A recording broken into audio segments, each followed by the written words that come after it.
ओम शांति।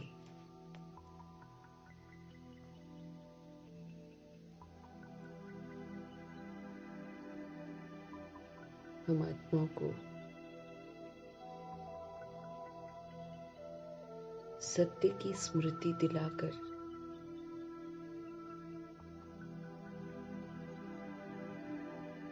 पुरानी चलन को, पुराने बोल को, पुरानी आदतों को समाप्त कर हम आत्माएं हैं, ज्योति स्वरूप हैं, लाइट हैं, माइट हैं, अशरीरी हैं, परम धाम की रहने वाली हैं और शिव बाबा के बच्चे हैं। इस नई स्मृति में जीने की समझ दे रहे हैं। ऐसे हम आत्माओं को पुरानी चलन की गंदगी से निकालने वाले, फिर से हम आत्माओं को शुद्ध बनाने वाले, पवित्र बनाने वाले, स्वच्छ बनाने वाले सत्यम शिवम सुंदरम जी का हम धन्यवाद करेंगे, जिनके माध्यम से अपनी सुंदरता दिखाते हैं। ऐसे सुंदर माध्यम, सुंदर बनने वाले माध्यम ब्रह्मा जी का हम धन्यवाद करेंगे। हमारी गुप्त बड़ी माँ है, हमारा बड़ा भाई है, व्यक्त से अव्यक्त होकर हमको सिखा रहे हैं कि कैसे हमें भी व्यक्त से अव्यक्त होना है। हमें प्रैक्टिकल करके दिखाते हैं कि कैसे जीते जी फरिश्ता स्थिति बनानी है, तब जाकर फरिश्ते बनेंगे, तब जाकर उनके साथ आने का सौभाग्य प्राप्त करेंगे। ऐसे हर वक्त हम सभी आत्माओं का कल्याण सोचने वाले शिव पिता परमात्मा और ब्रह्मा माँ, दोनों शक्तियों का हम धन्यवाद करते हुए दोनों शक्तियों को हाजिर नाजिर करेंगे। फिर उनके द्वारा जो आज फिर से एक सुबह मिली है संगम युग की, जिसमें नई स्मृतियों के साथ जीना है, पुरानी दैहिक दृष्टि को समाप्त करके अपने रजिस्टर को साफ रखना है। कल उन्होंने बोला है अब दोबारा रजिस्टर फिर खराब नहीं होना चाहिए। तो जब जब हम देश समझेंगे तब तब हमारा रजिस्टर खराब होता जाएगा। इसलिए जागरूक रहकर, सचेत रहकर अब सभी आत्माएं प्रभु जी के डायरेक्शंस को अमल में लाएंगे, क्योंकि उन्हें हम आत्माओं से शिकायत है कि हम उस विधि से नहीं कर रहे हैं जिस विधि से वो करवाना चाह रहे हैं। तो दोनों हस्तियों को इस संगम युग की सुबह को और फिर से एक मीठी सी प्यारी सी मुरली लेकर आए हैं प्रभु जी। उस मुरली का भी हम धन्यवाद करेंगे। अहो सौभाग्य है जो हम सभी इसके पात्र बने हैं। तो बड़े स्नेह से, बड़े प्यार से और शरीरी होकर उनके महावाक्यों को उन्हीं से समझेंगे। फिर ये भी बताते हैं कि यूनिवर्स में मौजूद जितनी भी आत्माएं हैं वो सब उनके बच्चे हैं, और नई स्मृतियों से तो फिर वो हम आत्माओं के भाई हैं। इसलिए ये नई स्मृतियाँ जो हैं, इनके साथ हम अपनी वृत्ति को चेंज करेंगे, अपनी दृष्टि को चेंज करेंगे और सारे यूनिवर्स की सोल्स को प्रभु जी के महावाक्यों की जो शक्ति है वो मिले, उनमें भी जागृति आए, उनकी भी धरनी तैयार हो, क्योंकि उन्हें भी प्रभु जी को याद करके मुक्त होना है। तो धरनी तैयार होनी बहुत ज़रूरी है, क्योंकि उनकी बहुत गहरी मान्यताएं शुरू से ही विस्मृति की बन गई हैं। इसलिए उनको समय लगेगा, परंतु हम सब दुआएं करेंगे कि प्रभु जी के ये महावाक्य उनको जागृत करें। साथ में हम प्रकृति को, वायुमंडल को, तत्वों को भी ये समर्पित करेंगे। प्रकृति भी सतो प्रधान बने, वायुमंडल भी समर्थ बने और तत्व भी फिर से सतोगुणी बने। इन्हीं दुआओं के साथ समर्पित करते हुए हम सब देखेंगे हमारे बाबा की आज की मुरली में हम आत्माओं के लिए कौन से डायरेक्शंस हैं। मीठे मीठे बाबा बोले, मीठे बच्चे, बाप का मददगार बनकर इस आयरन एजेड पहाड़ को गोल्डन एजेड बनाना है। कितनी ना हमारे ऊपर ऊंची ऊंची जिम्मेवारियां हैं, क्योंकि हमने इसको आयरन एजेड बना दिया ना। हम सबसे पहले हमने शुरुआत करी है। जो हम सतयुग त्रेता युग में आने वाली आत्माएं हैं, इन्होंने सारे लॉ बनाए हैं। उस लॉ को और ऑटोमेटिकली द्वापर युग में ऊपर से जो सोल आई, या कलयुग में ऊपर से जो सोल आई, उसने ऑटोमेटिकली उसको अडॉप्ट कर लिया है। इसीलिए अब हमने बनाया है इसको आयरन एजेड। तो अब सजाओं से मुक्त होना है, तो हमको इसको बनाना है गोल्डन एजेड। स्मृतियाँ दिला रहे हैं कि हम कौन हैं, हम किसके हैं और हमको क्या करना है। तो क्या करना है कि स्मृति दिला रहे हैं। मीठे मीठे बाबा बोल रहे हैं, मीठे बच्चे, बाप का मददगार बनकर इस आयरन एजेड जो पहाड़ बन गया है, इसको अब गोल्डन एजेड बनाना है। पुरुषार्थ कर नई दुनिया के लिए फर्स्ट क्लास सीट रिजर्व करानी है। हम आत्माएं अपनी सीट बुक कर रही हैं, खुद ब खुद है ना। वहाँ पर एयर कंडीशन की भी है, फर्स्ट क्लास की भी है, सेकंड क्लास की भी है। थर्ड क्लास वाले थर्ड क्लास भी लेते हैं। तो फिर बाबा हमको समझ दे रहे हैं कि ये समय कौन सा चल रहा है, हमको क्या करना है, उस प्रति विशेष ध्यान खिंचवा रहे हैं। समझ दे रहे हैं कि हम आत्माएं जो हैं ड्रामा को बिगाड़ देती हैं। तो अब समझ मिल रही है कि ड्रामा को सुधार दो। जो जो आत्मा अपने अपने तरीके से अपने आप को सुधार लेती हैं, अपने अपने पुरुषार्थ से, वो फिर अपनी सीट बुक करती हैं। तो ये अपनी सीट बुक करने का समय भी चल रहा है, क्योंकि किसी भी समय समाप्ति होगी, फिर जो पोजीशन मेरी उस समय होगी वही फिक्स हो जाएगी। तो हमको ध्यान खिंचवा रहे हैं कि भगवान के मददगार बनो। कितना सबसे पहले तो यही दिमाग में रहना चाहिए कि मैं बाप का मददगार हूँ। तो बाप का मददगार बनो, बाबा कहते इस आयरन एजेड पहाड़ को अब गोल्डन एजेड बनाना है। इसे ये जो तमोगुणी है, ये जो तमो प्रधान सृष्टि बन गई है, अब इसको सतो प्रधान सृष्टि बनाना है, गोल्डन एजेड बनाना है। तो उसमें आत्मा जैसे जैसे श्रीमत पर चलकर गोल्डन एजेड बनेगी, वैसे वैसे फिर नई दुनिया में अपनी सीट को बुक करेगी। तो एक तो मुझ आत्मा को आयरन एजेड पहाड़ को गोल्डन एजेड बनाने में मदद करनी है। उसके लिए मुझे क्या करना पड़ेगा? स्व का परिवर्तन करना पड़ेगा, देह के भान को मिटाना पड़ेगा, देह के अभिमान को मिटाना पड़ेगा। मुझे स्वयं को आत्मा समझकर, जैसे जगदीश भाई हाईलाइट करते हैं कि जब तक हम वो नहीं करेंगे हमारा योग लग ही नहीं सकता है। चलते फिरते उठते बैठते मुझे खुद को बार बार अंदर मन चित्त में रिवाइज करते जाना है कि मैं ज्योति बिंदु आत्मा हूँ, मैं असल में अशरीरी हूँ, मैं असल में तो परम धाम की रहने वाली हूँ, मैं असल में लाइट हूँ, मेरे पास नॉलेज है, मैं असल में शक्तिशाली हूँ, मेरे पास माइट है, और मैं शिव बाबा का बच्चा हूँ। इन स्मृतियों से ही उठना बैठना चलना फिरना बात करना व्यवहार में आना जॉब में जाना आना जाना कहीं भी कुछ भी, यही स्मृति बस बुद्धि में घूमती रहे, बार बार घूमती रहे, तब जाकर जगदीश भाई कहते कनेक्शन होगा भगवान से। ऐसी कनेक्शन नहीं होगा, है ना। क्योंकि विस्मृत हो गए ना, बार बार बॉडी के रिलेशंस इसमें आना नहीं है। इसमें आने से हम गंदे बन जाते हैं। अब हमको अच्छा बनना है, इसलिए मीठे मीठे परम पिता परमात्मा हम आत्मा को समझ दे रहे हैं। आयरन एजेड बन छोड़ो, अब गोल्डन एजेड बनो।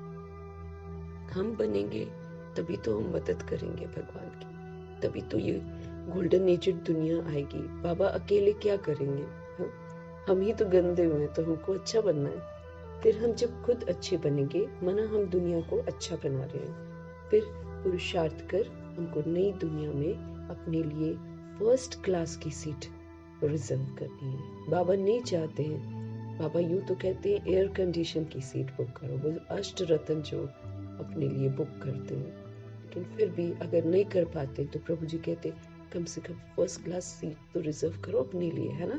सेकंड क्लास थोड़ी लेना, सेकंड क्लास तो फिर त्रेता युग में आ जाएंगे, फिर तो 1250 वर्ष के बाद आएंगे, फिर हम सूर्यवंशी जो यूज कर लेते हैं उसका जूठा हमको मिलेगा। बाबा बार बार हमको इस बात का ध्यान भी खिंचवाते हैं कि जूठा क्यों लेना है, तो मेरे बच्चे 111 में आकर दिखाओ, उनको ये होना हमेशा ही रहता है। तो उनके इस होने को भी और अपना कल्याण करने के लिए और प्लस फिर आत्मा भाइयों का कल्याण करने के लिए हम आत्मा को फर्ज बनता है हम चलते फिरते याद रखें कि हम कौन हैं, हम किसके हैं और हमें क्या करना है। क्योंकि हमको कलयुग थोड़ी बनाना है, हमको तो सतयुग बनाना है, इसलिए सतयुग के बारे ही सोचना है। उससे पहले हमको अपने स्वीट होम में भी जाना है। तो स्वीट होम में जाने के लिए फिर हमको ये जो मधुबन स्वीट होम है, यहाँ पर भी जो हम जाते हैं तो वो स्वीट बनकर जाना है ना। आत्म अभिमानीपन ही स्वीटनेस है। बॉडी का जरा भी भान है ना तो हम कड़वे हैं बॉडी के भान से, लेकिन जब हम सोल के भान से आ जाएंगे ना तब हम असल में स्वीट होंगे।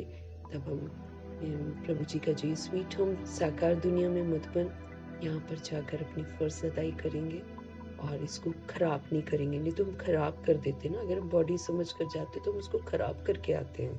हमको इस बात का ध्यान रखना है, बॉडी समझ कर जाना ही नहीं है। सोल कॉन्शियसनेस वाली आदतें हमारे अंदर होनी, हम शुरू वाले थोड़ी हैं। शुरू वालों के लिए थोड़ी रियायत होती है, एक दो बार चलो ठीक है नहीं स्मृति आई, लेकिन समझ मिलने के बाद हमको अपना बहुत ध्यान रखना है। पल पल हमको गोल्डन एजेड दुनिया बनाने में मददगार बनना है और पुरुषार्थ करके नई दुनिया के लिए हमको अपनी फर्स्ट क्लास की सीट बुक करनी है ना, ताकि रॉयल घराने में नारायण जी के साथ आए, क्योंकि उसके बिना तो हम आ नहीं सकते।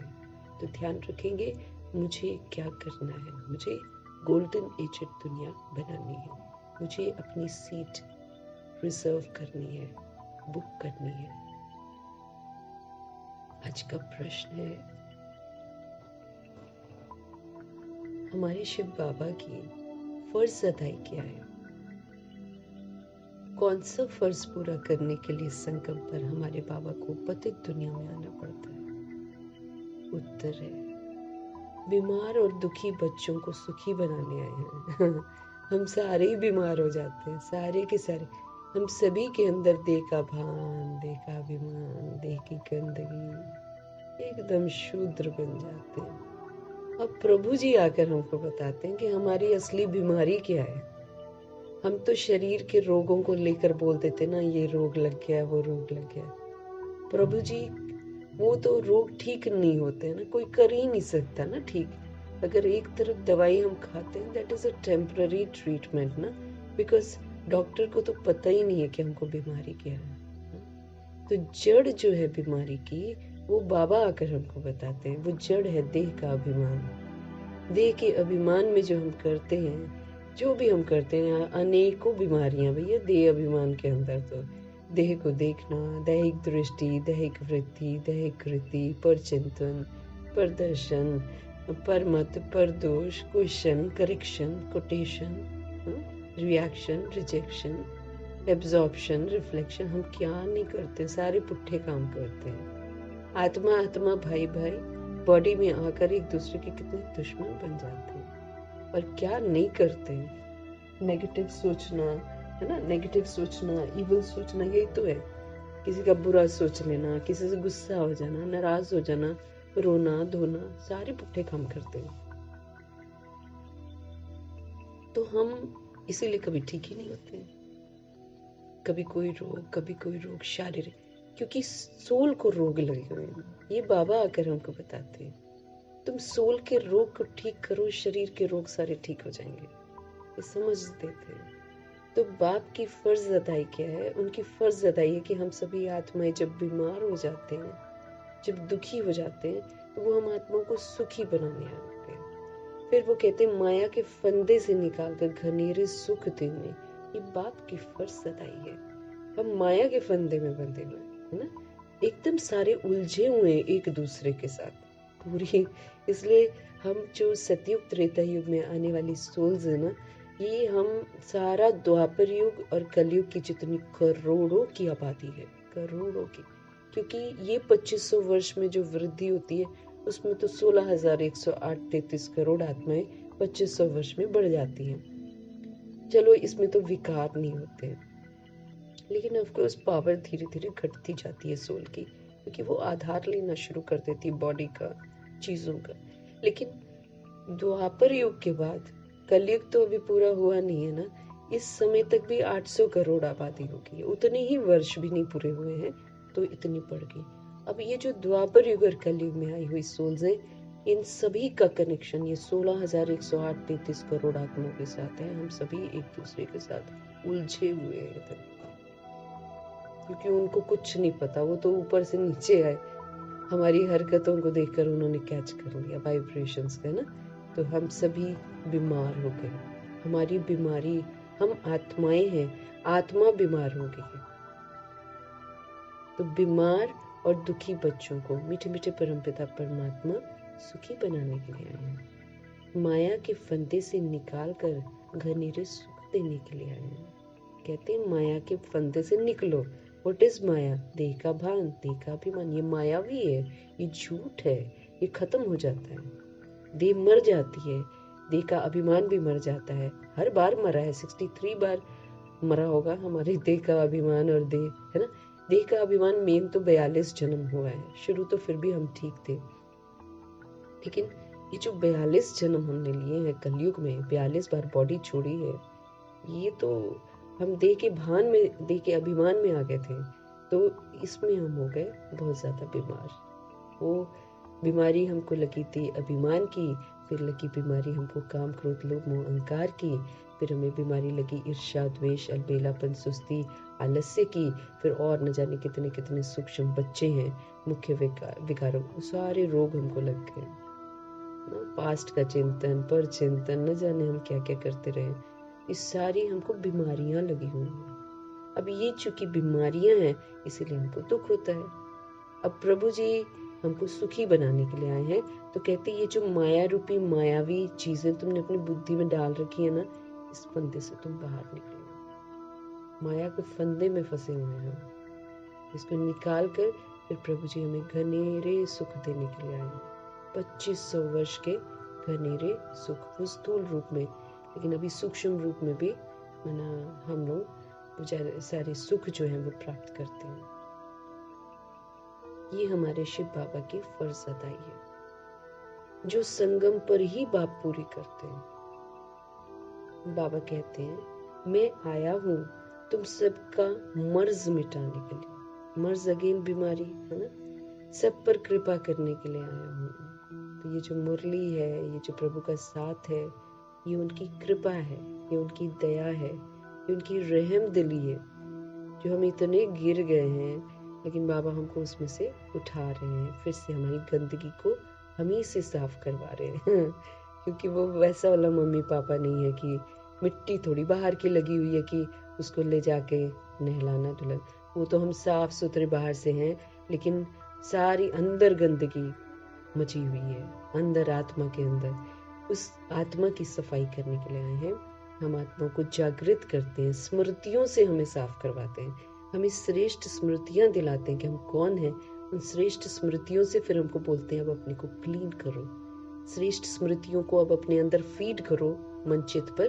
तो पुरानी वाली जो बेकार सड़ी हुई दहेक स्मृतियां हैं उसको निकालो, ये मेरा है, वो मेरा है, वो ये तो सड़ी हुई स्मृतियां हैं, ये तो किसी का कोई नहीं होता। 63 जन्म से हम गीत गाए जा रहे हैं मेरा है मेरा है, कलयुग में तो ज्यादा ही गाए हैं 42 जन्म में मेरा मेरा। हर बार ड्रामा ने दिखाया तेरा कुछ नहीं है, तेरा कुछ नहीं, फिर हम नहीं सीखते, भूल जाते हैं, फिर से हम मोह माया में फंस जाते हैं। लेकिन अब तो समाप्ति है ना, तो समाप्ति के पहले तो भाई स्मृति स्वरूप रहना ही है। तो अब जो बाबा हमको स्मृति दिलाते हैं, उन स्मृतियों में हमें चलते फिरते रहना है। और फिर ये जो मर्ज लगे हुए हैं, हमें बीमारियां जो लग रखी हैं, पास्ट चिंतन की, व्यर्थ चिंतन की, नकारात्मक चिंतन की, हम सभी एक दूसरे के बारे में, आत्मा भाई भाई ऊपर से आई हुई देह के बारे में एक दूसरे के बारे में कुछ कुछ बोल रहे, तो गंदी गंदी आदतें हमने सीख ली हैं। तो हमारे पिता परमेश्वर अब हमको तहजीब सिखा रहे हैं कि भाई कैसे कर रहे हो, कैसे परिवार में रहते हैं, कैसे एक दूसरे के साथ मिलकर रहते हैं, वो तहजीब हमको सिखा रहे हैं। तो प्रभु जी याद दिला रहे हैं हम लोग को फिर से कि वो क्यों आए हुए हैं, क्यों मिल रही है हमको मुरलियाँ, क्यों वो पढ़ा रहे हैं मुझे, उस बात की स्मृति दिला रहे कि भाई तुम्हें बीमारियां लगी हैं, तुम्हारी बीमारी मिटाने के लिए मैं आया हूँ, सब पर कृपा करने आए हैं, अब पुरुषार्थ करो। बाबा कहते हैं छोड़ो यहाँ की बातें, अब पुरुषार्थ करो और 21 जन्मों के लिए अपनी ऊंची तकदीर बना लो। एक तो बता रहे हैं कि वो क्यों आए हैं, दूसरा बता रहे हैं कि वो आए हैं तो अब हमको क्या करना है। तो स्मृति दिला रहे हैं मैं आया हूँ तुम सबका मर्ज मिटाने के लिए, मैं आया हूँ तुम पर कृपा करने के लिए, अब पुरुषार्थ तुम करो और क्या करो 21 जन्मों के लिए अब अपनी ऊंची तकदीर बनाओ।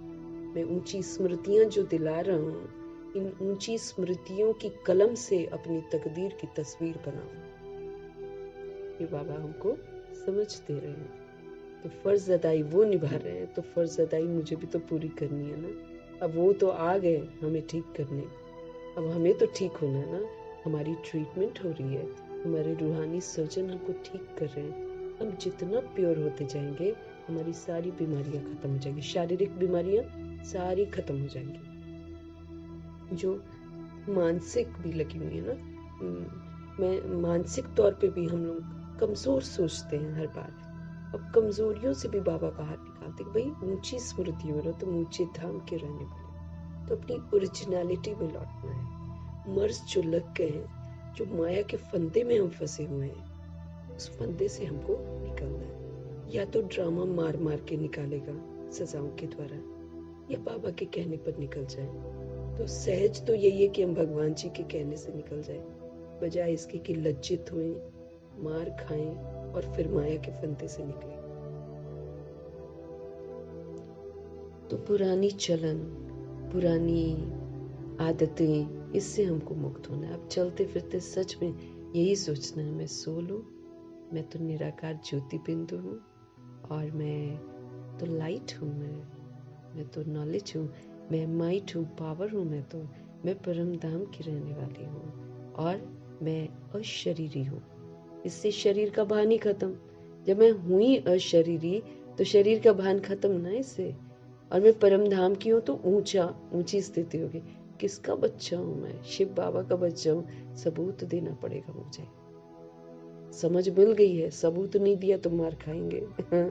सबूत देना है कि प्रैक्टिकल में फिर चलते फिरते ऐसे ही जीना है कि मैं लाइट हूँ, मैं माइट हूँ, मैं ज्योति स्वरूप हूँ, अशरीरी हूँ, मैं परम धाम की रहने वाली हूँ, मैं शिव बाबा का बच्चा। चलते फिरते ये स्मृति रहेगी तो धीरे धीरे फिर इसका जो रूहानी नशा है वो चढ़ा रहेगा, और फिर वो हमारी चलन चेंज हो जाएगी, फिर हमारे बोल चेंज हो जाएंगे, फिर हमारे कर्म चेंज हो जाएंगे, एवरीथिंग विल चेंज।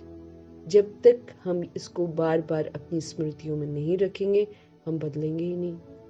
फिर हम तो आयरन एजेड दुनिया बना रहे हैं, हमको बनानी है गोल्डन एजेड।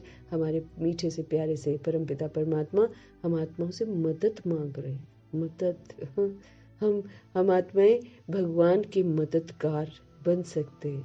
ये अहो सौभाग्य हमको मिला। तो सबसे पहले जैसे ब्रह्मा जी ने फुल अपॉर्चुनिटी ली, फिर मम्मा जी ने पूरी अपॉर्चुनिटी, कितना न व्यक्त और अव्यक्त दोनों में मददगार बन रहे हैं। तो है ना मुरब्बी बच्चे भगवान जी के, तो हमको भी तो रास्ता दिखा रहे ना। ऐसे ही मुरब्बी बच्चे बनो, गोल्डन एजेड दुनिया बनाओ और मेरी मदद करो। शिव बाबा कहते मेरी मदद करो। तो हमारा तो फर्ज बनता है ना। तो भगवान जी तो अपनी फर्ज अदाई कर रहे हैं, हम कितना फर्ज को पूरा कर रहे हैं इस पर हमको विशेष ध्यान देना है। गीत है, भोलेनाथ से निराला कोई और नहीं है ही नहीं। कोई है क्या निराला? इतने खूबसूरती से, इतनी अद्भुत शक्ति, न भभका दिखाती है तो न दबदबा दिखाती है, लेकिन क्या न क्या करके जाती है। वो रावण तो दबदबा दिखाता है, भभका दिखाता, करता कुछ भी नहीं, खोखला सा, हमें भी खोखला बना देता है ये देह का अभिमान। लेकिन हमारे परम पिता परमात्मा इतने भोले हैं, हर बार हमको बोलेंगे चलो अब से ठीक हो जाओ, अब से रजिस्टर खराब मत करना, चलो बीती सो बीती, जो कर दिया ना कर दिया, अब मत करना। ऐसा भोला है। और अगर हम अपने को ऐसा करके बदल दें सब कुछ दे देता है, बड़ा भोला सा है। तो ऐसे भोलेनाथ से निराला तो कोई और है ही नहीं है। भोला भंडारी है, खुले भंडार लेकर बैठे हुए हैं, ले लो मुझसे जितना लेना है। क्षमा भी कर देते, बड़े क्षमाशील हैं। हमको भी बोलते हैं तुम क्षमा करना सीखो, हम लोग क्षमा करना नहीं जानते हैं। क्षमाशील बनना मतलब, बाबा हमेशा बोलते हैं क्षमाशील का मतलब है दुआएं दो। जब कोई आत्मा गलत काम करती है तो उसकी गलतियों को पिन पॉइंट नहीं करके उसको दुआएं दो, उसके लिए शुभ संकल्प करो, उसके लिए शुभ भावना, उसको उसकी ज़रूरत है। वो कमज़ोर हो गई है आत्मा, उसको दुआओं की ज़रूरत है, उसे शुभ संकल्पों की ज़रूरत है, उसे शुभ भावना शुभ कामना की ज़रूरत है। तुम अपने देह अभिमान को तोड़ो, क्षमाशील बनो, उस आत्मा के दुख को अपना दुख समझो और फिर उसको हील करो। उसको कैसे, जैसे बाबा हमको हील करते हैं, बाबा हमको सदा श्रेष्ठ स्मृतियां दिलाते हैं। हम उतने श्रेष्ठ होते कहाँ हैं, लेकिन वो स्मृति दिला दिला कर फिर हमको श्रेष्ठ बनाते हैं, फिर सिखाते भी हैं कि अब इन्हीं श्रेष्ठ स्मृतियों से दूसरी सोल को भी देखो।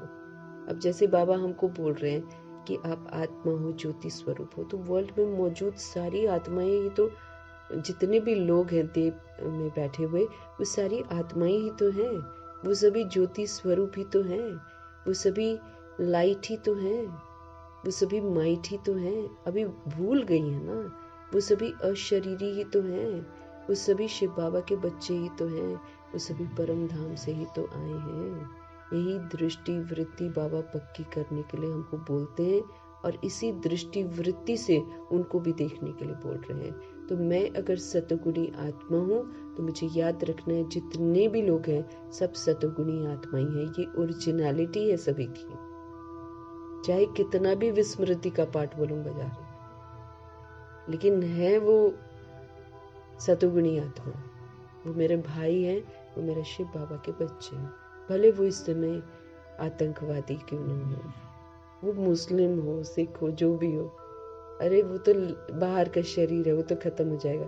सिख मुस्लिम सारे शरीर तो खत्म हो जाते हैं, है ना। हमको वो ओरिजिनल को देखना है, जो अंदर बैठी है, जो इस समय विस्मृत है, उसको मालूम नहीं है, इसलिए वो ऐसा कर रही है। तो ये स्मृतियों से हमको जीने के लिए बोल रहे हैं। न्यू ईयर आ रहा है, हमने 90 की मुरली भी संपन्न करी थी, तो उसमें भी बाबा ने न्यू ईयर को कैसे मनाना है इस पर हाईलाइट किया है। अब हमारी जो दृष्टि वृत्ति, हमारी जो मनसा है वो न्यू होनी चाहिए, हमारी वृत्ति न्यू होनी चाहिए, हमारी कृति न्यू होनी चाहिए, हमारे बोल न्यू होने चाहिए। सब कुछ बाबा ने उसमें हाईलाइट करवाया हुआ, न्यू होना चाहिए सब कुछ, पुराना नहीं अब होना चाहिए। तो जिस्मानी दृष्टि नहीं होनी चाहिए, दैहिक दृष्टि वृत्ति कृति बिल्कुल दैहिक मनसा पर दैहिकपन का प्रभाव नहीं होना चाहिए। मनसा से चित्त से सारी पुरानी बातों को मिटाकर एक नया रूह का संबंध जोड़ना है। बाबा हमको सब कुछ ठीक करने की समझ दे रहे हैं। हमने बिगाड़ा है, हमको ठीक करना है। जो करेगा वो अपनी सीट बुक करेगा, जो नया बन जाएगा पूरा वही तो जाएगा नई दुनिया में। नई सोच, नए बोल, नए कर्म, नई मनसा, नई वृत्ति, नई कृति, है ना। ये सारा नया नया होगा। संबंध संपर्क से कैसे ट्रस्टी सेवाधारी बनकर संपर्क में आना है और व्यवहार में जो दिव्यता है उसको यूज करना है, सत्यता को यूज करना है, मधुरता को यूज करना है, नम्रता को यूज करना है, संतुष्टता को यूज करना है। ये सारा नयापन आएगा तब हम बाबा के मददगार हैं। जब ये नयापन ही नहीं आ रहा है तो हम फिर से आयरन एजेड बना रहे हैं, तो फिर आयरन एजेड बनाने वाले विनाश के सेक में चले जाएंगे, गोल्डन एजेड वाले हिफाजत से प्रभु जी के साथ घर जाकर न्यू दुनिया में आएंगे। हमको इस बात को, अपने आप को हमेशा याद कराते जाना है। अभी भोलानाथ शिव बाबा हमारे साथ हैं, मुरली मिल रही है ना, साथ हैं। अचानक चले जाएंगे, इसीलिए उनकी मौजूदगी में रहते हुए स्टैंप लगवानी है सारी चीज़ों पर। बदलाव जो हम करेंगे उस पर स्टैंप लग जाएगा, फिर हम बदल जाएंगे। ओम शांति। भोलानाथ शिव भगवान उवाच।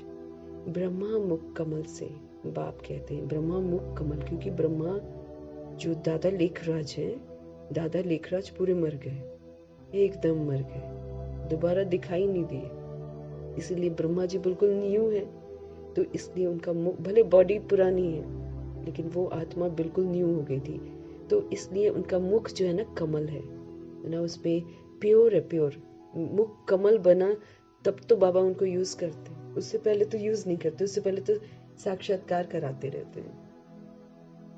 लेकिन जैसे उनका यूज करते हैं, जब उनको यूज करते हैं तो उनका नाम फिर ब्रह्मा रखा जाता है। तो ब्रह्मा मीन्स बिल्कुल न्यू। उनमें फिर हम लोग जैसे पुरानी बातें कभी कर लेते हैं ना, पुरानी हरकतें भी कर लेते हैं, लेकिन ब्रह्मा जी ने कभी नहीं किया। ब्रह्मा मीन्स एकदम न्यू, मरजीवा। ऐसे हमको मरजीवा बनना है। जब तक हम पूरे मरजीवा नहीं है तब तक तो हम प्रभु जी के बने ही नहीं है। और कल बाबा ने कैसे बोला, जो मेरा बना नहीं उसको वर्षा नहीं, और जो मेरा बना नहीं उसको मैं मदद नहीं करूंगा। साफ स्पष्ट कल बोल दिया बाबा ने कि मदद मैं उसकी करूंगा जो पूरा नया बनता है ना। तो नया बनना मीन्स पुराना मरजीवा, मतलब पुराना जो हमारा दैहिकपन है उससे जीरो हो जाना है, एकदम खत्म। जीरो से फिर श्रीमत पर चलेंगे तो हीरो पाठधारी कहलाएंगे। भोलानाथ। शिव भगवान वाच। ब्रह्मा मुख कमल से बाप कहते हैं ये वैरायटी भिन्न भिन्न धर्मों का मनुष्य सृष्टि झाड़ है ना। तरह तरह के धर्म आ गए, मठ पंथ बना रखे हैं सारे। तो बाबा कहते हैं ये मनुष्य सृष्टि झाड़ जो है ये वैरायटी भिन्न भिन्न धर्मों का झाड़ है। इस कल्प वृक्ष अथवा सृष्टि के आदि मध्य अंत का जो राज है, जो सीक्रेट है कि कैसे ये कल्प वृक्ष रूपी ड्रामा जो है कैसे चलता है, इसका राज आदि मध्य अंत का हमको बाबा ने समझाया है, समझा रहे हैं। बाबा कहते मैं इस कल्प वृक्ष अथवा सृष्टि के आदि मध्य अंत का राज बच्चों को समझा रहा हूँ। गीत में भी इन्हीं की महिमा है। शिव बाबा का जन्म भारत में होता है। बाप कहते हैं मैं आया हूँ भारत में। मनुष्य ये नहीं जानते हैं कि शिव बाबा कब पधारे थे, क्योंकि गीता में फिर श्री कृष्ण का नाम डाल दिया ना। पीपल जो है वो वेट कर रहे हैं कि श्री कृष्ण आएगा, कोई वेट कर रहा है कि हनुमान जी आएंगे, क्रिश्चियन वेट कर रहे हैं कि जीसस फिर से रिसरेक्ट करेंगे, फिर जो मुस्लिम है वो अपना सोच रहे हैं, सिख अपना सोचे जा रहे हैं, सब एकदम उलझे हुए हैं। तो श्री कृष्ण का नाम डाल दिया ना, द्वापर की तो बात ही नहीं है। बाप समझाते हैं बच्चे 5000 वर्ष पहले भी मैंने आकर के ये ज्ञान आपको दिया था। इस झाड़ से सभी को मालूम पड़ जाता है। झाड़ को बाबा कहते अच्छी रीति से देखो, इसको समझो, इसकी शुरुआत कैसे हुई, फिर मध्य में कैसे हुआ। शुरुआत में तो तने तक था और फिर मध्य में जाकर विस्तार शुरू हुआ, फिर वो विस्तार शुरू होते होते होते होते एकदम जड़ीभूत अवस्था में पहुंच गया। तो बाबा कहते इस झाड़ को, सृष्टि रूपी पेड़ को अच्छी रीति से देखो। सतयुग में बरोबर देवी देवताओं का राज्य था। त्रेता में राम सीता का था। देखो कोई ब्रांचेस नहीं है, एक धर्म आदि सनातन देवी देवता धर्म, पवित्रता का धर्म चलता है। तो कोई विस्तार वैसा नहीं है। लेकिन जहां से हम बॉडी समझा वहां से बॉडी का विस्तार शुरू हो गया। इसलिए बाबा कहते इसको अच्छी रीति से देखो। सतयुग में बरोबर देवी देवताओं का राज्य था। त्रेता में राम सीता का राज्य था। बाबा आदि मध्य अंत का राज हम आत्माओं को बतलाते हैं। बच्चे पूछते हैं बाबा हम माया के फंदे में कब फंसे? बाबा कहते हैं द्वापर से। नंबरवार फिर दूसरे धर्म आते हैं तो हिसाब लगाने से समझ सकते हैं कि इस दुनिया में हम फिर से कब आएंगे। शिव बाबा कहते हैं मैं 5000 वर्ष बाद आया हूँ।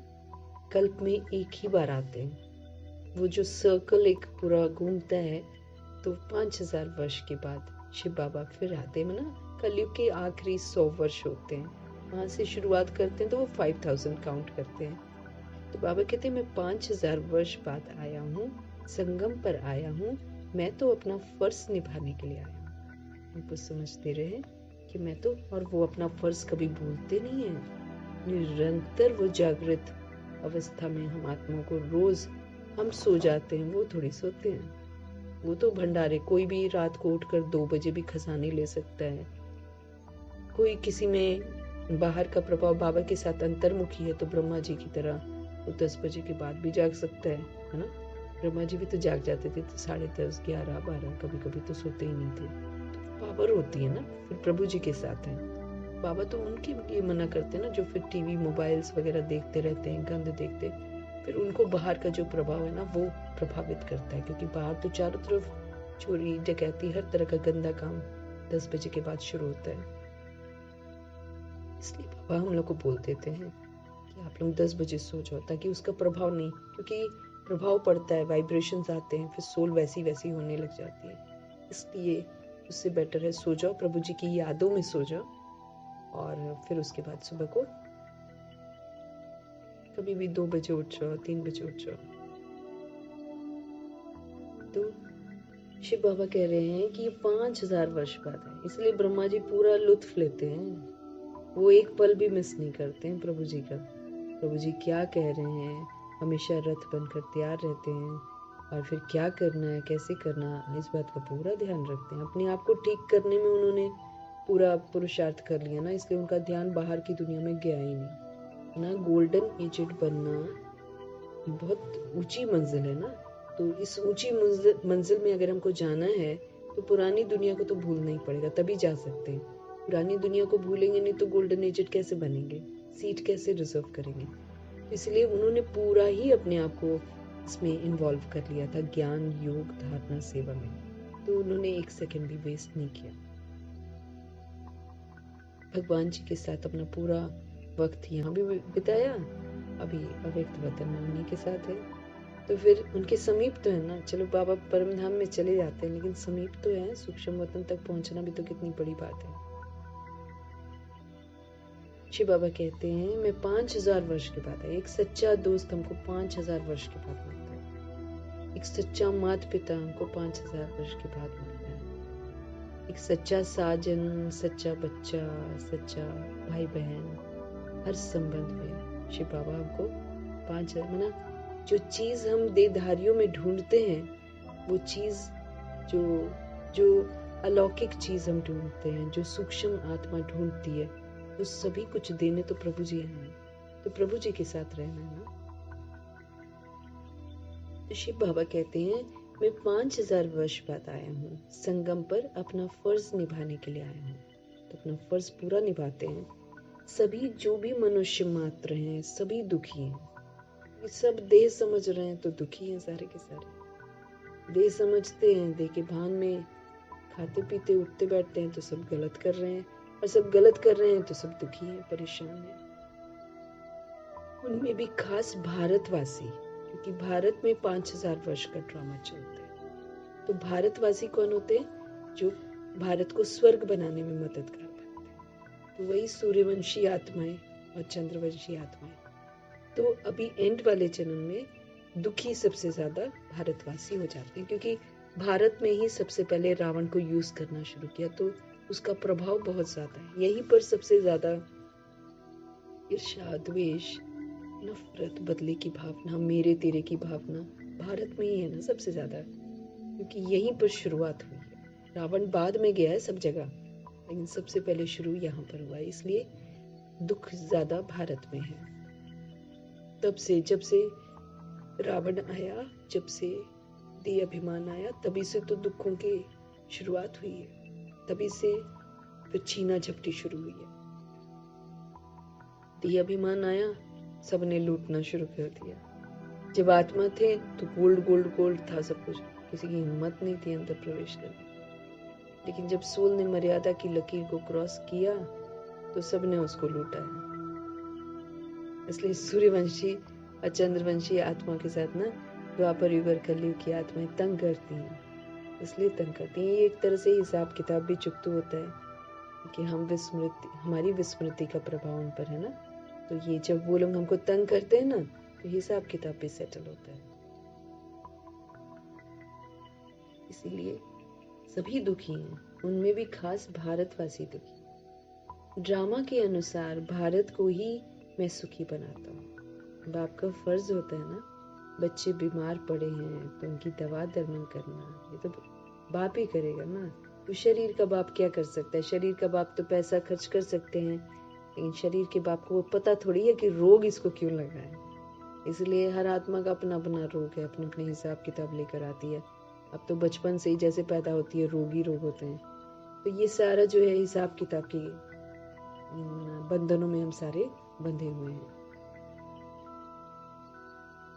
तो कोई दवा नहीं कर सकता है दुनिया में ना, कोई नहीं कर सकता। वो खाली टेम्पररी हमारा थोड़ा रिलीफ होता है क्योंकि बाबा मौजूद हैं, इसलिए थोड़ा सा हो जाता है। बाकी असल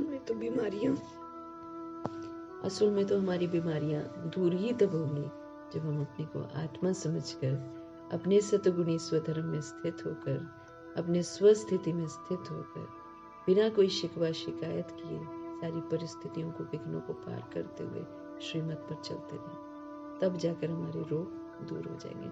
फिर जो पुराना कर्म भोग भी आएगा ना, लेकिन दर्द नहीं होगा, दुख नहीं होगा, परेशानी नहीं। वो तो चुप तो होना है ना पुराना वाला, लेकिन दर्द नहीं होगा। बाबा के यकीन दिलाते हैं इस बात को। तो हमारे शिव बाबा का फर्ज होता है, बच्चे बीमार पड़े हैं तो उनकी दवा दरमन करना। ये है बहुत बड़ी बीमारी, इसका कोई भी दुनिया में इलाज कर ही नहीं सकता, भले कितना भी वो डॉक्टर बन लो। इसलिए ना इस समय पढ़ाई करने का कोई फायदा नहीं है, कोई फायदा नहीं, क्योंकि इलाज होना ही नहीं है। तभी तो डॉक्टरों से निराश हो जाएंगे, दवाइयों से निराश हो जाएंगे। अभी भी आप बड़े बड़े हॉस्पिटल में जाओ, नए नए बैठे हुए, कुछ नहीं आता है उनको, कुछ नहीं, बस टेस्ट पे टेस्ट लिख देते हैं। उसके बाद भी जब रिपोर्ट आती है ना, कंफ्यूज्ड ही रहते हैं, क्योंकि उनको समझ में नहीं आता क्या इलाज करें। इसलिए उल्टी सीधी दवाइयाँ, एक ही तरह की, सरकारी अस्पताल तो एक ही तरह की दवाई सबको दे देता है, कौन ठीक होगा बताओ? सबको अलग अलग बीमारी है, दे एक ही रहे हैं दवाई। तो फिर अभी जो बीमारी है ना, वो कोई ठीक नहीं कर सकता सिवाय परमपिता परमात्मा के। इसलिए प्रभु जी को याद करना है, और भी आत्माएं जितनी है सबको प्रभु जी की ही याद दिलानी है। बाबा कहते हैं बहुत बड़ी बीमारी है, सभी बीमारियों का मूल ये 5 विकार है। देह का अभिमान सबसे बड़ा, उसके बाद उसके बच्चे शुरू हो जाते हैं। काम विकार, कामनाएं, क्रोध, लोभ, मोह, अहंकार। क्योंकि जब कामनाएं पूरी नहीं होती ना, फिर शुरुआत होती क्रोध की। क्रोध क्यों आता है? क्योंकि जो चाह रहे वो नहीं हो रहा, इसलिए क्रोध आ रहा है। अब वो चाह रही है आत्मा गलत चीज चाहती है ना, तो इसलिए उसको क्रोध आता है, क्योंकि आत्मा अपने स्वधर्म के विपरीत जा रही है। उसको समझ नहीं आ रहा है कि मैं गलत कर रही हूँ, लेकिन अपने स्वधर्म के विपरीत जाने से उसको क्रोध आना शुरू हो जाता है। फिर लोभ घुस जाएगा, फिर मोह घुस जाएगा, फिर अहंकार घुस जाएगा। पहले दिखता नहीं था, लेकिन अब जब देखते हैं ना, कोई छोटे छोटे बच्चों को ऐसे अपने साथ लगा के रखते हैं, कैसा लगता है कि अरे कैसे हम मोह माया में फंसे हुए हैं। ये चीजें जिसको पकड़ पकड़ के रख रहे हैं, इनमें से इसके अंदर जो रूह है ये तो किसी की भी नहीं है, लेकिन आत्माएं इस कदर उलझी पड़ी हैं कि पूछो मत। वो छोटा बच्चा भी कैसा लगता है, सोल है ना, वो इस समय आई है, क्या क्या कार्मिक अकाउंट लेकर आई है। अब वो वाला चीज, और आजकल बहुत सारे आप देखेंगे तो बहुत सारा अट्रैक्शन भी नहीं है, बहुत रोगी बच्चे पैदा हो रहे हैं।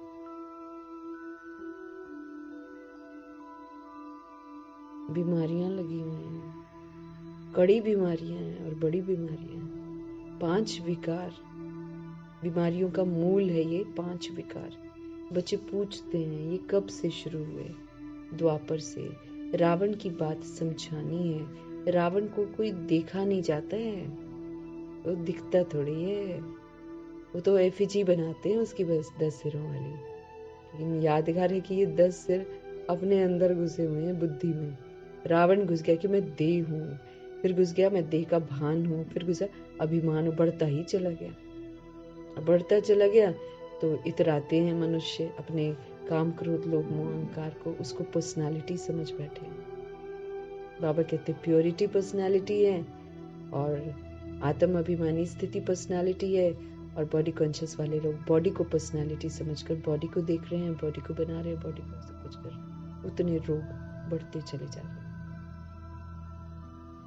तो बाबा रोग का कारण बनाते कि ये रावण कोई दिखाई थोड़ी देता है, ये तो बड़ा सूक्ष्म है, ये बुद्धि में घुस गया है, बुद्धि में ये बात घुस गई है कि मैं देह हूँ, बुद्धि में घुस गया है, मेरा नाम ये है, मेरा मर्तबा ये है, मेरा परिवार है, ये देह का अभिमान आत्मा के अंदर घुस गया है। आत्मा पराई सृष्टि पर आकर जिस चीज का आधार लेती है उसको वो मेरा मेरा कहने लगी है। आई है ऊपर से बिंदी, ऊपर से बिंदी आई है, कुछ ना लेकर आई है, लेकिन यहाँ की स्थूल दुनिया में जो चीज है उसको बोलती है मेरा है, मेरा है, मेरा है।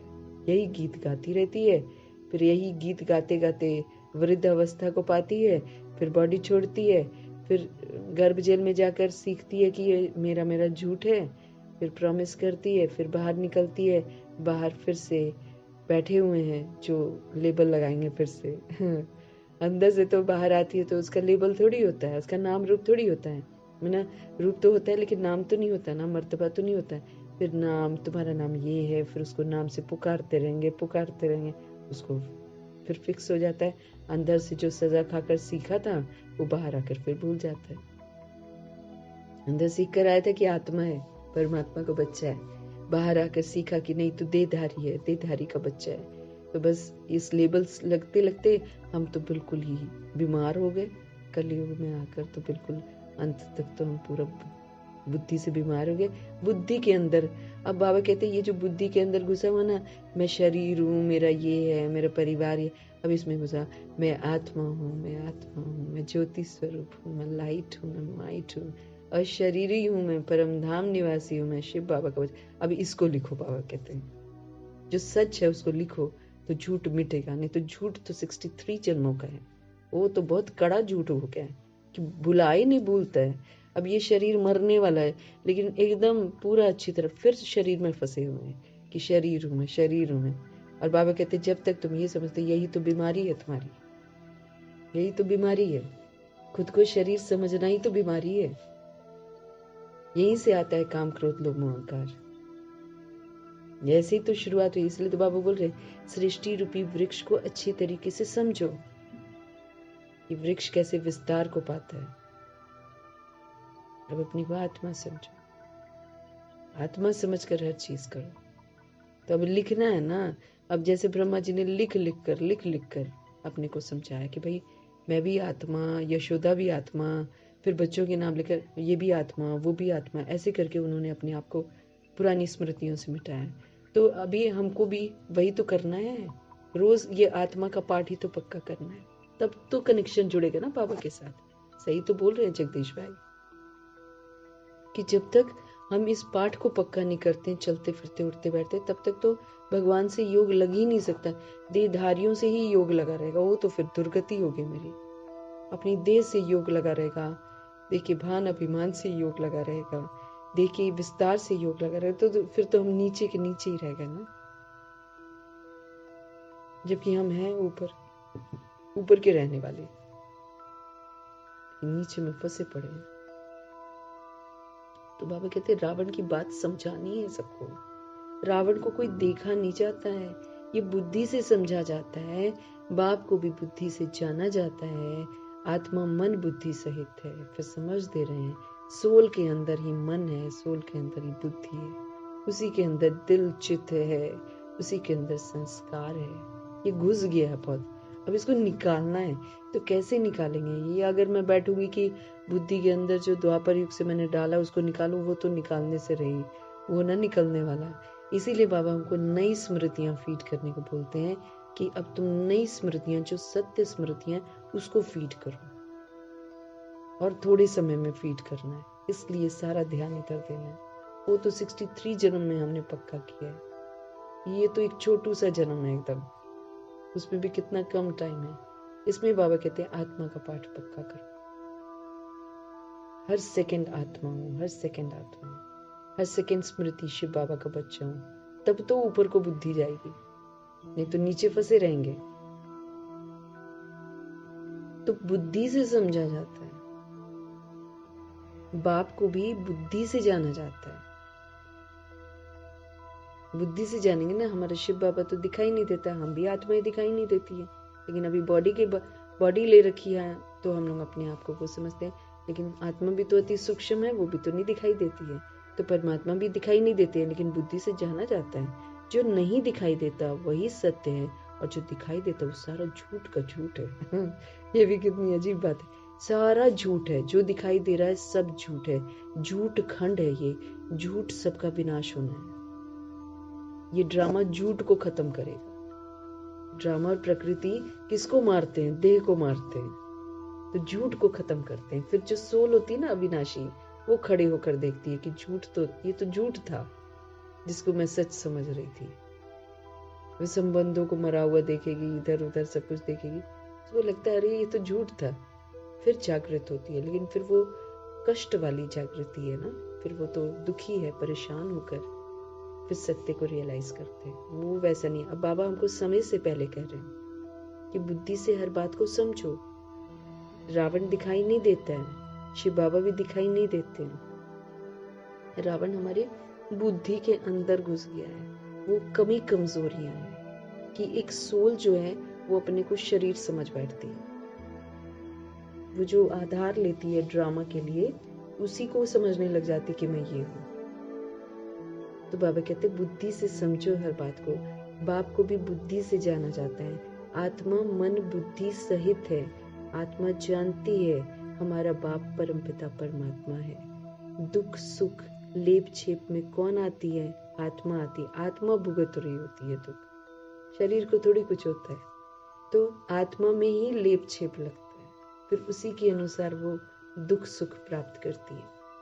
आत्मा आती, बाबा कहते जब शरीर में है तो आत्मा को दुख होता है, बॉडी में ही वो दुख को अनुभव कर पाती है। जो शारीरिक कष्ट होते हैं ना, जिसको बोलते हैं, तो वो आत्मा अपने कर्मों का भुगतान करती है। तो जब शरीर है तो आत्मा को दुख होता है। ऐसे नहीं कहते कि मुझ परमात्मा को दुखी मत करो। सब लोग यही बोलते हैं, मुझ आत्मा को दुखी मत करो, ऐसा बोलते हैं, लेकिन समझते नहीं है। बाप भी समझाते हैं कि मेरा भी तो पाठ है। कल्प कल्प संगम पर आकर मैं पाठ बजाता हूँ। जिन बच्चों को मैंने सुख में भेजा था वो इस समय दुखी बन पड़े हैं, इसलिए फिर ड्रामा अनुसार मुझे आना पड़ता है। बाकी कच्छ मच अवतार, ये बातें तो झूठ की बातें हैं कि भगवान कच्छ मच अवतार लेते हैं। कहते हैं कछुआ बनते हैं, मगरमच्छ बनते हैं, हाँ, और मछली बनते हैं, ये वाले अवतार लेकर आते हैं। बोलो भगवान ये काम करेंगे क्या? लेकिन वही है, मन घड़ंत कहानी लिखकर 24 अवतार दिखाए हैं। बाबा कहते बाकी ये कच्छ मच्छ अवतार ये बातें तो है नहीं। कहते हैं परशुराम ने कुल्हाड़ा लेकर क्षत्रियों को मारा, और फिर परशुराम भगवान बोलते हैं। वाल्मीकि को भगवान बोल देते हैं, हर किसी को भगवान ही बोल देते हैं। अब परशुराम ने कुल्हाड़ा लेकर क्षत्रियों को ऐसे गले काट देता तो क्या ये भगवान है? लेकिन हिंदू बोलेंगे परशुराम भगवान है। कुछ भी, भगवान के नाम पर कितना कुछ कर रहे हैं। देह के नाम पर जितने धर्म बना रखे हैं सबका वही ना, सृष्टि रूपी जो ड्रामा है, इसमें सारी झूठी चीजों का विनाश होगा। फिर सोल सीखेंगी, भुगतेंगी, फिर घर वापस जाएंगी। इसलिए सब ये मंदिर मस्जिदों को लेकर लड़ते रहेंगे, आपस में लड़के मर जाएंगे, बॉडियों को मार देंगे।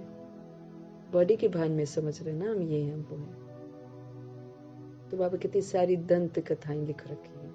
परशुराम ने कुल्हाड़ा लेकर क्षत्रियों को मार दिया, ये सब है दंत कथाएं। तो अब बाप समझाते हैं कि भाई मुझे याद करो, अब छोड़ो ये सारी बातें, सारा झूठ तो तुम लोगों ने जी लिया जितना जीना था, अब तुम मुझे याद करो तो तुम लोग का बुद्धि का ताला खुले, तुम्हारे पाप भस्म हो, तुम फिर से आत्म अभिमानी बनो। ये है जगत अम्बा और जगत पिता, मातेश्वरी जगत अम्बा और जगत पिता। ये तो पूरे जगत की जिम्मेवारी ले लेते हैं कि हमको सुधारना है, हमको सुधार कर इनको सुधारना है। तो ये है जगत अम्बा और जगत पिता। मदर और फादर कंट्री कहते हैं ना, भारतवासी याद भी करते हैं, तुम मात पिता हम बालक तेरे, तुम्हारी कृपा से सुख गने दे। ये गाते हैं लेकिन जानते नहीं है ना, और सारे एक साथ ही गाते हैं। अगर युगल है तो एक साथ ही जाकर ऐसे बोलते तुम माता पिता। तो बाबा यही वाली युक्ति को पकड़ते हैं और फिर बोलते भाई तुम तो ऐसे बोलते, तुम माता पिता हम बालक तेरे, तो फिर तुम लोग करते क्या हो? फिर जाकर हमको काम विकार से हटवाते हैं। तो तुम माता पिता हम बालक तेरे, तुम्हारी कृपा से सुख घनेरे तो बराबर मिल रहे हैं ना अभी। जितना जितना हम बाबा का बनते जाएंगे, जितना जितना उनका कहना मानते जाएंगे, उतना उतना सुख घनेरे के हकदार बन जाएंगे। फिर जो जितना पुरुषार्थ करेंगे, जैसे बाइस्कोप में जाते हैं, मूवी देखने जैसे जाते हैं, फर्स्ट क्लास का रिजर्वेशन कराते हैं ना, बाप भी कहते हैं चाहे सूर्यवंशी चाहे चंद्रवंशी में सीट रिजर्व कराओ। जितना जो पुरुषार्थ करे उतना मर्तबा पा सकते हैं। अपनी मर्जी है, बाबा सब कुछ समझाते हैं कि 111 का वर्षा लो, लेकिन फिर छोड़ देते हैं ना कि अब आप चाहे सूर्यवंशी का पुरुषार्थ करो चाहे चंद्रवंशी का करो और अपनी सीट को रिजर्व करो। जितना जो पुरुषार्थ करे उतना मर्तबा पा सकते हैं। तो सब मर्ज मिटाने के लिए पापा आए। हम सभी को बीमारियां लगी हुई हैं, हमारे रोग दूर करने के लिए शिव बाबा आए हैं। सारे रोगों की जड़ बता रहे हैं कि जड़ क्या है। जड़ है देह समझना, देह का अभिमान करना, ये जड़ है हमारी सारी बीमारियों की। तो बाबा कहते सब मर्ज मिटाने पापा आए हैं। रावण ने सबको बहुत दुख दे दिया है, ये देह अभिमान है रावण, इसने सबको दुख दिया है। जब हम देह समझते हैं तो हम शोक वाटिका में चले जाते हैं, उदास हो जाएंगे, एक्सप्रेशंस चेंज हो जाते हैं, हम शोक वाटिका में चले। बाबा हमको अशोक वाटिका में ले जाने के लिए आए। तो रावण ने सबको बहुत दुख दिया है। कोई भी मनुष्य की गति सदगति कर ना सके। इस दुनिया में गुरु महात्मा जो भी बनाते हैं अपने चेले बना लेते हैं ना, लेकिन बाबा स्पष्ट कर रहे हैं कि कोई भी मनुष्य की गति सदगति कर नहीं सकते। मनुष्य मतलब जिसके अंदर देह का अभिमान है। ये है ही कलयुग का अंत। ये अभी जो चल रहा है ये कलयुग का अंत है। गुरु लोग शरीर छोड़ते फिर यहाँ ही पुनर्जन्म लेते। जो गुरु बने बैठे हैं वो क्या करते हैं, यहाँ ही शरीर छोड़ते हैं फिर यहाँ ही पुनर्जन्म लेते हैं। तो फिर वो औरों की क्या सदगति करेंगे? वो तो खुद ही मर जाते हैं बॉडी एक छोड़कर, फिर दूसरी बॉडी गर्भ जेल में जाते हैं। वो क्या करेंगे किसी की गति सदगति? बाबा कहे गुरु लोग शरीर छोड़ते हैं फिर यहाँ ही पुनर्जन्म लेते हैं, तो फिर वो औरों की क्या सदगति करेंगे? क्या इतने सभी अनेक गुरु मिलकर पतित सृष्टि को पावन बनाएंगे? क्या इतने संत महात्मा और गुरु बने बैठे हैं, क्या ये पतित सृष्टि को पावन बनाएंगे? उनको तो खुद ही नहीं मालूम कि पतित क्या होता है और पावन क्या होता है। गोवर्धन पर्वत कहते हैं ना, तो ये माताएं इस आयरन एजेड पहाड़ को गोल्डन एजेड बनाती हैं। गोवर्धन की फिर पूजा भी करते हैं, वो है तत्वों की पूजा। गोबर से बनाते हैं भगवान। छतों पर या जमीन पर कहीं भी ना बनाएंगे गोबर वाला भगवान, और उसको कई लोग तो नीचे उसको खाते भी हैं, माने गोबर को चाटते भी हैं वो लोग, कुछ लोग। और माना मत तो पूरी मारी गई है इंसानों की, लेकिन ये पूजा भी बड़ी अजीबोगरीब है। पता नहीं अजीब टाइप का उसका एक शेप बना देंगे, दिए जला देंगे और फिर 3 दिन बाद उसको सारा गोबर को समेट लेते हैं, फिर उसके उपले बना लेते हैं। ऐसे काम करते हैं। लेकिन कुछ एक को देखा है मैंने कि वो नीचे पूरा लेट जाते थे और फिर उसको लिक करते थे, गोबर को चाटते थे। उसको गोवर्धन पर्वत कहाँ, क्या गोवर्धन पर्वत, मतलब जो कलयुगी पहाड़ है उसको सतयुग त्रेता युग में आने वाली आत्माएं एक एक अंगुली देती हैं। जैसे बाबा भी बोल रहे हैं ना, मेरे मददगार बनो, तो वो मददगार बनते, मतलब एक एक बच्चा एक एक अंगुली का सपोर्ट देता। वो दिखाया गोवर्धन पर्वत उठा। ये पता नहीं कौन सा गोवर्धन भगवान भी बना लेते हैं और फिर दिए जलाते हैं, पता नहीं बेसमझी क्या करते हैं, लेकिन सारे मत्था टेकेंगे ना। आत्माएं क्या हो जाती हैं कुछ समझ में नहीं आता किसी को भी। किसने शुरू करा, किसने कौन सी कहानी बना दी। गोवर्धन की फिर पूजा भी करते हैं, वो है तत्वों की पूजा। सन्यासी भी ब्रह्म अथवा तत्व को याद करते हैं, समझते हैं कि वही परमात्मा है, ब्रह्म भगवान है। बाप कहते हैं ये तो भ्रम है ना, सब भ्रमों में जी रहे हैं ना। मेरा है, हम हिंदू हैं, हम मुस्लिम हैं, हम सिख हैं, हम ईसाई हैं, भ्रम में जी रहे हैं। आत्माएं हैं सब, ऊपर से आई हुई हैं, यहाँ बॉडी लेकर भ्रम में जी रही है। वो मेरा भगवान है, वो मेरा भगवान है। हिंदुओं को तो कोई भगवान ही नहीं है। हाँ, लेकिन कैसे इसके नाम पर युद्ध कर रहे हैं। उसको भी भगवान बोल देंगे, उसको भी भगवान बोल देंगे, उसको भी भगवान बोल देंगे, सबको ही भगवान बोल देते हैं। चलो क्रिश्चियनिटी एक को पकड़ते हैं, है ना, क्राइस्ट को, और ये वो सिख गुरुओं को ले लेते हैं। मुस्लिम भी एक अल्लाह को, एक यही एक है हिंदू धर्म जिसमें गणेशा भी भगवान है, तो परशुराम भी भगवान है, तो वाल्मीकि भी भगवान है, तो हनुमान जी भी भगवान है, सब भगवान है। आज बोलेंगे किसने ये धर्म शुरू किया, तो इनके पास कोई कहानी नहीं होगी, क्योंकि किसी ने शुरू नहीं किया। शुरुआत तो आदि सनातन देवी देवता धर्म था, वो विस्मृत हुआ तो फिर एक हिंदुस्तान के नाम पर हिंदू रख दिया। अब उसके नाम पर कितना खून खराबा होना, तैयारियां हो रही हैं, क्योंकि शुरू करेंगे तो वो उसको मारेगा, वो उसको मारेगा, वो उसका तोड़ेगा, वो उसको तोड़ेगा। ऐसे ही एक दिन युद्ध शुरू हो जाना है। इसलिए बाबा बोलते ना, एक बार लड़ाई शुरू होगी फिर रुकेगी नहीं, क्योंकि कोई किसी की सुनेगा नहीं। किसने आग लगाई वो कोई सुनेगा ही नहीं, और बस शुरू हो जाएंगे सारे के सारे। तभी तो भारत में खून ना है खेल हो गया। खून की नदियां बहेंगी यहाँ पर, धर्म के नाम पर, जाति के नाम पर एक दूसरे को मार डालेंगे। किसको मारेंगे? बॉडी को। सोल्स फिर रियलाइज करेंगे कि हमने क्या किया। बाबा कह रहे हैं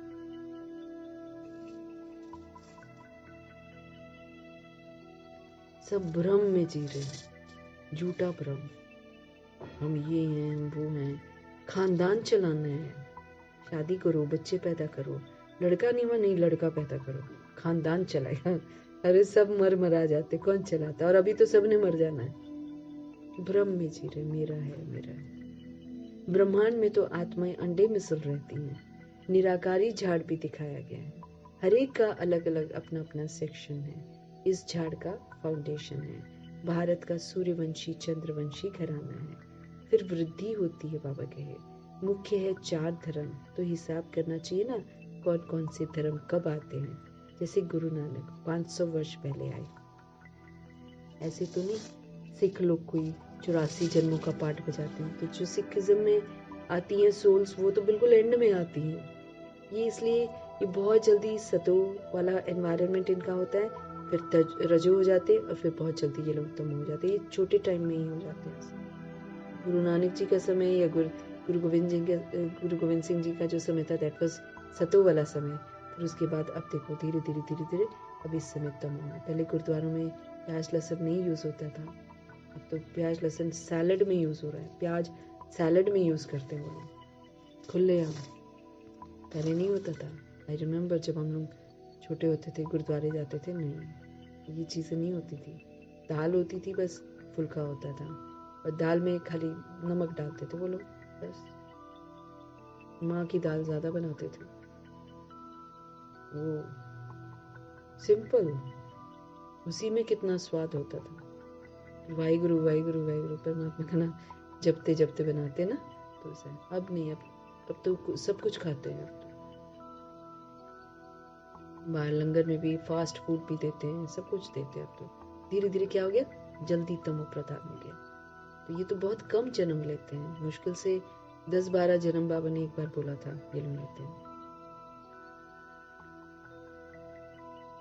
जैसे गुरु नानक 500 वर्ष पहले आए, ऐसे तो नहीं सिख लोग कोई 84 जन्म का पाठ बजाते हैं। बाप कहते हैं 84 जन्म सिर्फ तुम ऑलराउंडर ब्राह्मणों का ही है, जो शुरू में आती हैं सोल्स ना, जो 111 में आती हैं, उनके हैं 84 जन्म। बाकियों के तो घट जाते हैं। जो नारायण जी के साथ आते हैं उनके हैं 84 जन्म, वो ऑलराउंडर हैं। फिर बाबा ने समझाया है कि तुम्हारा ही ऑलराउंड पाठ है, तुम ब्राह्मण देवता क्षत्रिय वैश्य शूद्र सब बनते हो। और जो पहले देवी देवता बनते हैं वही तो फिर सारा चक्र लगाते हैं, है ना। जो देव कुल की आत्माएं हैं 111 में आती हैं, वही तो ऑलराउंड पार्ट बजाती हैं। क्षत्रिय भी बनती हैं, वैश्य भी बनती है, शूद्र भी बनती है। शिव बाबा कहते हैं तुमने वेद शास्त्र जो बहुत सुने, अभी ये सुनो और जज करो कि शास्त्र राइट है या गुरु लोग राइट है। बाबा कहते हैं सच में बता रहा हूँ ना, अब मैं तुम्हें आंख बंद करके तो यकीन करने को नहीं कह रहा हूँ, लेकिन बाप कहते हैं तुमने वेद शास्त्र तो बहुत सुने, अभी जो तुम अभी सुन रहे हो, अब तुम जज करो कि शास्त्र राइट है या गुरु लोग राइट है या जो बाप सुनाते हैं वो राइट है। बाबा कितना स्पष्ट सब कुछ समझाते हैं, कोई इसमें किचड़ा नहीं है, कोई इसमें उलझने की बात नहीं है, बिल्कुल स्पष्ट हर बात समझाते हैं। बाबा कहते फिर कंपेयर करो और फिर जज करो कौन राइट है। बाप को कहते ही है ट्रुथ, ये भी बोलते हैं, है ना, हर कोई बोलता है God is truth, God is truth, क्योंकि उन्होंने कल पहले सच ही बताया था। हाँ, उसी का यादगार है गॉड इज ट्रुथ। अभी सच बता रहे हैं, इसका फिर कल के बाद गायन होगा गॉड इज ट्रुथ। मैं सच बतलाता हूँ, सच्ची में बाबा हमारा सच बतलाते हैं, जिससे सतयुग बन जाता है। सच से सतयुग, झूठ से कलयुग। और द्वापर से लेकर तुम झूठ सुनते आए हो तो उससे नर्क बन पड़ा है। द्वापर युग से हम बॉडी की बातें सुनते आए हैं, बॉडी कॉन्शियस में रहने वाली सोल्स बातें सुनाती आई हैं, और हम सभी वही सुनते सुनते सुनते सुनते क्या हो गए, नर्कवासी बन गए। हमारे शिव बाबा कहते हैं मैं तुम्हारा गुलाम हूँ, लो जी। बिल्कुल ही निरअहंकारी बन जाते हैं। मीठे बाबा बोल रहे हैं मैं तुम्हारा गुलाम हूँ। भक्ति मार्ग में तुम गाते आए हो ना, मैं गुलाम तेरा, तो अभी मैं तुम बच्चों की सेवा में आया हूँ। पूरा माना सच में जब से आए हैं और जब तक ड्रामा की समाप्ति है, एकदम लगातार सेवा पर है। अभी मैं तुम बच्चों की सेवा में आया हूँ। बाप को निराकारी, बाप को निरअहंकारी कहा जाता है। हमारे शिव बाबा निराकारी हैं, बॉडी नहीं है उनका, और उनको अहंकार भी नहीं, बॉडी से अहंकार आता है, तो बॉडी नहीं समझना है। हम भी निराकार आत्मा है। अब बस इस सत्य को स्वीकार करके इसको बुद्धि में फीड करना है। इसको बुद्धि में फीड करेंगे तो हम सुधरेंगे, निरोगी बनेंगे और फिर निरोगी दुनिया में जाएंगे। जब तक बॉडी समझेंगे तब तक अहंकार आता रहेगा, फिर तो हम बाबा के बच्चे नहीं हैं। तो बाप को निराकारी, बाप को निरअहंकारी कहा जाता है। तो बाप कहते हैं मेरा फर्ज है तुम बच्चों को सदा सुखी बनाना। मैं तो आया हूँ तुम सभी को सुखी बनाने के लिए। गीत में भी है अगम निगम का भेद खोले, है ना, बोला भोलेनाथ से निराला कोई और नहीं, है ना। इसके जो आगे वर्डिंग्स है ना, उसमें है कि अगम निगम के भेद खोले, है ना, कैसे सोल्स जो है ऊपर से आती हैं, कैसे पाठ बजाती हैं, सारे भेद तो बाबा खोलते हैं। बाकी डमरू आदि बजाने की कोई बात नहीं है, शिव बाबा डमरू थोड़ी बजाएंगे, हम आत्मा को जागृत जरूर करते हैं। अब उसको स्थूल विधि से दिखा देते हैं, क्योंकि कैसे दिखाए ना, तो उसके स्थूल यादगार बनते हैं कि शंकर जी को डमरू दिखा देते हैं, वो तो शिव और शंकर को मिला देते हैं ना। ये तो आदि मध्य अंत का सारा समाचार सुनाते हैं। बाबा हमको आदि का, मध्य का, अंत का सारा समाचार सुनाते हैं। बाबा कहते हैं तुम सभी बच्चे एक्टर्स हो, मैं इस समय करण करावन हार हूँ। हम सभी आत्मा रूपी एक्टर्स हैं और हम बॉडी लेकर, बॉडी रूपी ड्रेस लेकर ड्रामा की हम सब पार्ट बजाते हैं। हम सभी एक्टर्स हैं। मैं इस समय कौन हूँ, मतलब संगम युग में शिव बाबा करण करावन हार है, क्योंकि हमको कुछ आता तो है नहीं, तो बाबा हमको करना सिखाते हैं, ऐसे करो ऐसे करो ऐसे करो, तो वो क्या हो गया, हमारे करण करावन हार बन गए।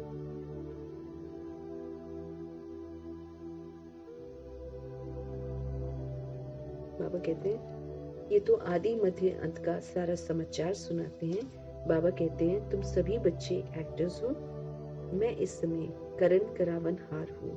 मैं इनसे यानी कि ब्रह्मा जी से स्थापना करवाता हूँ, सिखाते हैं उनको ना कि कैसे स्थापना अपने लिए करनी है, कैसे नई दुनिया स्थापन की जाती। तो वो सारा नया ज्ञान जो था वो ब्रह्मा जी अपनी बुद्धि में फीड करते थे और फिर उसी प्रमाण सारा कार्य करते थे, गलती नहीं करते थे, फिर वो नई दुनिया ही बनाते हैं, पुराने को भूल जाते हैं। बाकी बाबा कहते हैं इस समय मैं करण करावन हार हूँ, मैं इनसे ब्रह्मा जी से स्थापना करवाता हूँ। बाकी गीता में जो कुछ लिखा हुआ है वो तो है नहीं, गीता जो बना रखी है उसमें 4-5 वाक्य को छोड़कर बाकी सारी जो बातें लिखी है वो तो बिल्कुल झूठ है। अभी तो प्रैक्टिकल बात है ना, बच्चों को ये सहज ज्ञान और सहज योग में सिखाता हूँ। इजी सा ज्ञान है और इजी सा योग है, ये मीठे परमात्मा हम आत्मा को सिखाते हैं। मैं योग सिखाता हूँ, ज्ञान सिखाता हूँ, फिर योग लगवाता हूँ कि अब ऐसे योग लगाओ, है ना। अब पाठ पक्का करो, मैं आत्मा हूँ, ज्योति स्वरूप हूँ, परमधाम निवासी हूँ, मैं अशरीरी हूँ, मैं लाइट माइट हूँ, मैं शिव बाबा का बच्चा हूँ। ये वाला पाठ अब पक्का करो। ये बाबा हमको बार बार सिखलाते हैं और इसको बार बार अपने आप को बताना है, क्योंकि तभी तो जगेंगे ना। अब पुरानी इतनी जबरदस्त रिकॉर्डिंग हमने कर रखी है पाठ बजा बजा कर दे की, कि वो मिटती नहीं है। अब उस पर नई वाली रिकॉर्डिंग करनी है, तब जाकर हम आत्म अभिमानी बनेंगे। तो बाबा हमको योग भी सिखलाते हैं कि अपने को आत्मा समझकर अब मुझे याद करो। उसके बिना योग लगाने से हमको, जैसे बाबा बोले, तुम्हारे जो पुराने कड़े संस्कार है वो तो ज्वालामुखी योग से ही भस्म होंगे। तो योग ज्वाला रूप होना चाहिए। क्रोध को, जैसे बाबा कहते हैं, परिवर्तन करो, तो क्रोध को योग की शक्ति बनाकर परिवर्तन करना है।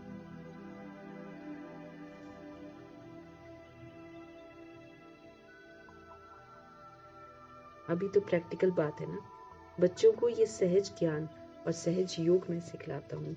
मैं योग लगवाता हूँ, कहा है ना, योग लगवाने वाले, झोली भरने वाले, मर्ज मिटाने वाले, ये मेरे बाबा की महिमा है। योग लगवाने वाले, ज्ञान देने वाले, झोली भरने वाले, हमारी मर्ज मिटाने वाले शिव पिता परमात्मा गीता का भी पूरा अर्थ समझाते हैं। योग सिखलाता हूँ और सिखलवाता हूँ कि पहले हमको सिखाते हैं, फिर हमको बोलते हैं दूसरों को भी सिखाओ, है ना, क्योंकि अब फर्ज अदाई अब हमको पूरी करनी है। अब बाबा ने तो हमको अपना बनाया, हम लोग ने पहचाना और उन्होंने अपना बनाया। अब द्वापर युग कली की सोल्स बाद में आती है, वो नहीं पहचान पाती है बाबा को डायरेक्ट, इसीलिए हमारे थ्रू सब कुछ होना है। तो बाबा कहते हैं मैं फिर सिखलवाता भी हूँ। बच्चे योग सीखकर फिर औरों को सिखलाते हैं ना। कहते हैं योग से हमारी जोत जगाने वाले ना, योग से, फिर से प्रभु जी की महिमा, योग से हमारी जोत जगाने वाले शिव पिता परमात्मा। ऐसे गीत भी कोई घर में बैठकर सुने तो सारा ही ज्ञान बुद्धि में चक्र लगाएगा। बाप की याद से वर्षे का भी तो नशा चढ़ेगा ना, कि वर्षा लेना बाबा से। सिर्फ परमात्मा वो भगवान कहने से मुख मीठा नहीं होता है, बाबा माना ही वर्षा, फिर उसके लिए मीठा बनना पड़ता है। मीठा कौन होता है? जो आत्म अभिमानी बन गया वो मीठा है। जिसने देह की कड़वाहट को खत्म कर दिया, देह भान देह अभिमान की कड़वाहट को खत्म कर दिया, वो मीठा हो गया। तो बाबा कहते सिर्फ परमात्मा या भगवान कहने से मुख मीठा नहीं होता है, बाबा माना वर्षा। अब तुम बच्चे बाबा से आदि मध्य अंत का ज्ञान सुनकर फिर तुम औरों को सुनाते हो। इसे ही तो शंख ध्वनि कहा जाता है ना। आदि मध्य अंत का ज्ञान जो बाबा से हम सुनते हैं, फिर हम दूसरी सोल्स को भी सुनाते हैं, इसे ही शंख ध्वनि कहा जाता है। तुमको कोई पुस्तक आदि हाथ में नहीं है, बच्चों को सिर्फ धारणा करनी होती है। तुम वो सच्चे रूहानी ब्राह्मण, रूहानी बाप के बच्चे, है ना। बच्चों को सिर्फ धारणा करनी होती है, धारणा से ही सेवा हो जाती है। तो बच्चों को सिर्फ धारणा करनी होती है। तुम हो सच्चे रूहानी ब्राह्मण, रूहानी बाप के तुम बच्चे हो। हमको याद दिला रहे हैं हम रूहे हैं, इस समय हम ब्राह्मण हैं, और किसके बच्चे हैं? शिव पिता परमात्मा के बच्चे हैं। सच्ची गीता से भारत स्वर्ग बनता है। जो सच्ची गीता बाबा सुनाते, इसी से तो भारत पैराडाइज बनता है। वो तो सिर्फ कथाएं बैठकर बना रखी हैं दुनिया में ना? तुम सब पार्वतियां हो, हम आत्मा रूपी पार्वती हैं। खाली शंकर जी एक पार्वती को सुनाते हैं, ये तो झूठ है। एक्चुअली तो शिव पिता परमात्मा सुनाते हैं सच्ची गीता, और जो अमर कथा है वो तो शिव बाबा सुनाते हैं। किसको सुनाते? एक पार्वती को थोड़ी, सभी आत्मा रूपी पार्वतियां हैं, सभी को सुनाते हैं। बाबा कहते हैं दुनिया में तो एवं वो अमरनाथ की कथा बनाकर बैठे हुए हैं, एकदम झूठ दंत कथाएं बना रखी हैं, सिर्फ कथाएं बैठ बनाई हैं। तुम सब पार्वतियां हो, तुमको ये अमर कथा सुना रहा हूँ। तुम सब द्रौपदियां भी हो, हम सभी द्रौपदियां भी हैं, हम सभी पार्वतियां भी हैं। जब हम बाबा के पास आते हैं तो हम द्रौपदियां हैं, क्योंकि द्रौपदी के 5 पति दिखाते हैं ना। तो द्रौपदी आत्मा है। आत्मा क्या करती है हर जन्म में? अब वो तो 5 पति दिखाए, यहाँ तो 63 जन्मों में 63 पति बने होंगे, जिनका आखिरी जन्म ऑफ कोर्स नहीं है, तो उनका डिफरेंट टाइप का होगा। लेकिन अगर हम देखें तो 63 जन्मों में 63 रिलेशंस हमारे बने हुए हैं। तो इसीलिए जो है ना वो दिखा देते हैं द्रौपदी, वो जो जिसका रिलेशन ऐसे बना होता है ना, वही पुकारती है भगवान को, क्योंकि वो तंग आ जाती है ऐसे जीवन से, तो फिर वो पुकारती है। तो इसलिए जब हम बाबा के पास आते हैं तो हम सब द्रौपदियाँ हैं। फिर बाबा हमें अपना बच्चा बनाते हैं, फिर अपना बच्चा बनाकर हमको अमर कथा सुनाते हैं। अमर कथा सुनाते सुनाते हमको क्या बना देते हैं, द्रौपदी से पार्वती। तो हम सभी आत्मा रूपी पार्वतियाँ बन जाती हैं। तुम सब द्रौपदियाँ हो। वहाँ कोई वहाँ कोई जब नई दुनिया होती है तो वहाँ कोई विकार में नहीं जाते हैं, वो वहाँ पर गलत काम नहीं करते हैं। कहते हैं तब बच्चे कैसे पैदा होंगे। अब बताओ, भगवान एक तो समझ दे रहे हैं कि तुम लोग गंदे काम करते हो, ये गंदे काम नहीं करो, है ना। और फिर बच्चे इतने क्या बोले कि बेसमझ हो जाते हैं कि भगवान जी से प्रश्न करते हैं कि फिर बच्चे कैसे पैदा होंगे। मतलब उनको लगता है यही विधि है बच्चे पैदा करने की। अरे है ही निर्विकारी, तो विकार की बात कैसे हो सकती है। बाबा कहते हैं सतयुग में सभी सोल्स निर्विकारी होती हैं। जब वो निर्विकारी हैं तो बाबा कहते हैं विकार की तो बात ही नहीं हो सकती ना, उनकी तो महिमा ही है। और फिर हम सभी तो आत्माएं गाते हैं ना, संपूर्ण सर्वगुणों से संपन्न है, 16 कला संपूर्ण है, संपूर्ण निर्विकारी है, मर्यादा पुरुषोत्तम है, अहिंसा परमो धर्मी है, ऐसे ही तो महिमा करते हैं। फिर जब उनकी महिमा ऐसी है तो फिर वही तो होना चाहिए ना आत्माओं के अंदर। तो बाबा कहते हैं वो तो निर्विकारी है। तो जब निर्विकारी है तो विकार कहाँ से, वो विकार में कैसे जाएंगे, विकार की तो बात ही नहीं हो सकती है। तुम समझ नहीं सकेंगे कि योग बल से बच्चे कैसे पैदा होंगे, योग की पावर से। कि बाबा अभी हमको योग करना सिखाते हैं, क्यों बोलते हैं कि तुम योग का बल जमा करो, क्योंकि योग के बल से ही नई दुनिया चलेगी।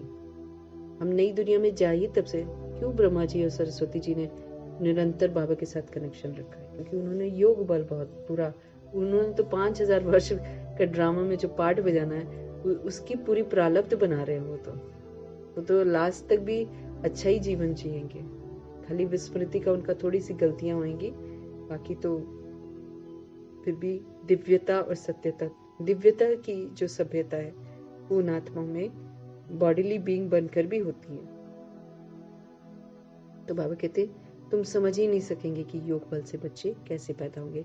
योग बल की ताकत जो अभी इकट्ठी कर रहे हैं उस पर प्रभु जी का स्टैंप लग जाता है। फिर कोई भी सोल को इनवाइट करते हैं तो उसके लिए फिर ना बॉडीज जो है वो तैयार होती है।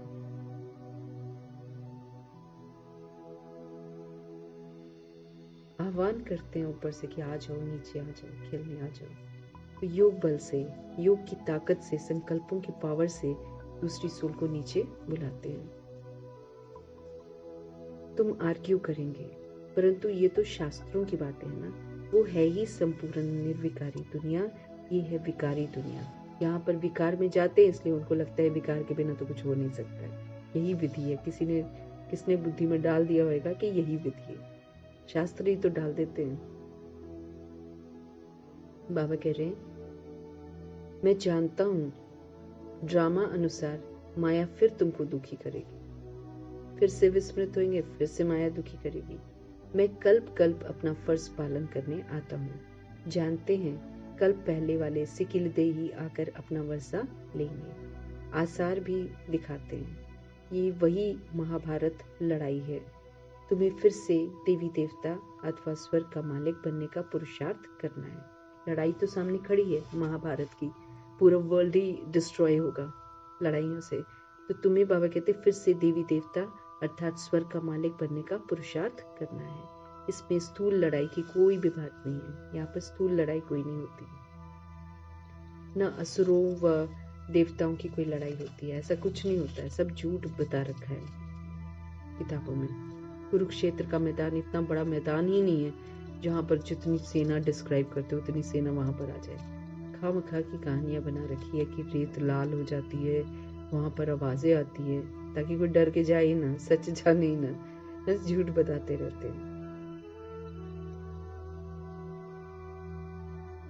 फिर कितना सारा वो करते हैं कि आत्मा मुक्त हो जाए, वहां पर कितना भेड़ चाल है इस बात की। वहां जो बैठे हुए हैं बड़ी बड़ी पोथियां लेकर, इसमें पूरे खानदान का वो ब्यौरा लिखा हुआ है, ये टाइटल है, ये गोत्र है, तो इस गोत्र के इतने सारे लोग, अंधविश्वास में सबको डाला हुआ है। बाबा कह रहे हैं आधा कल्प जो है ना, अभी जो है महाभारत का युद्ध तो चलेगा है ना, तो बाबा कहते हैं आधा कल्प फिर न कोई लड़ाई, न कोई भी बीमारी, न दुख शांति होगा।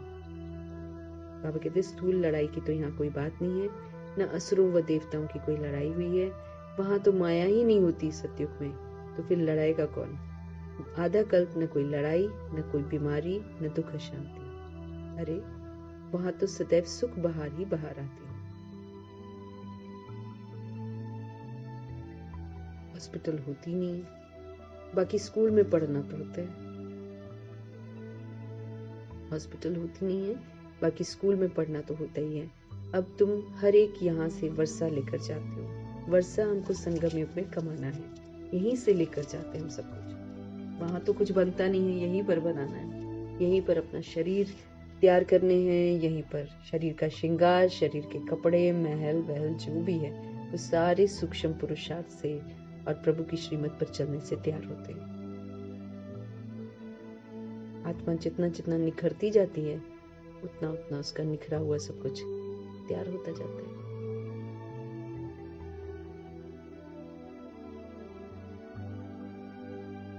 बाबा कहते हैं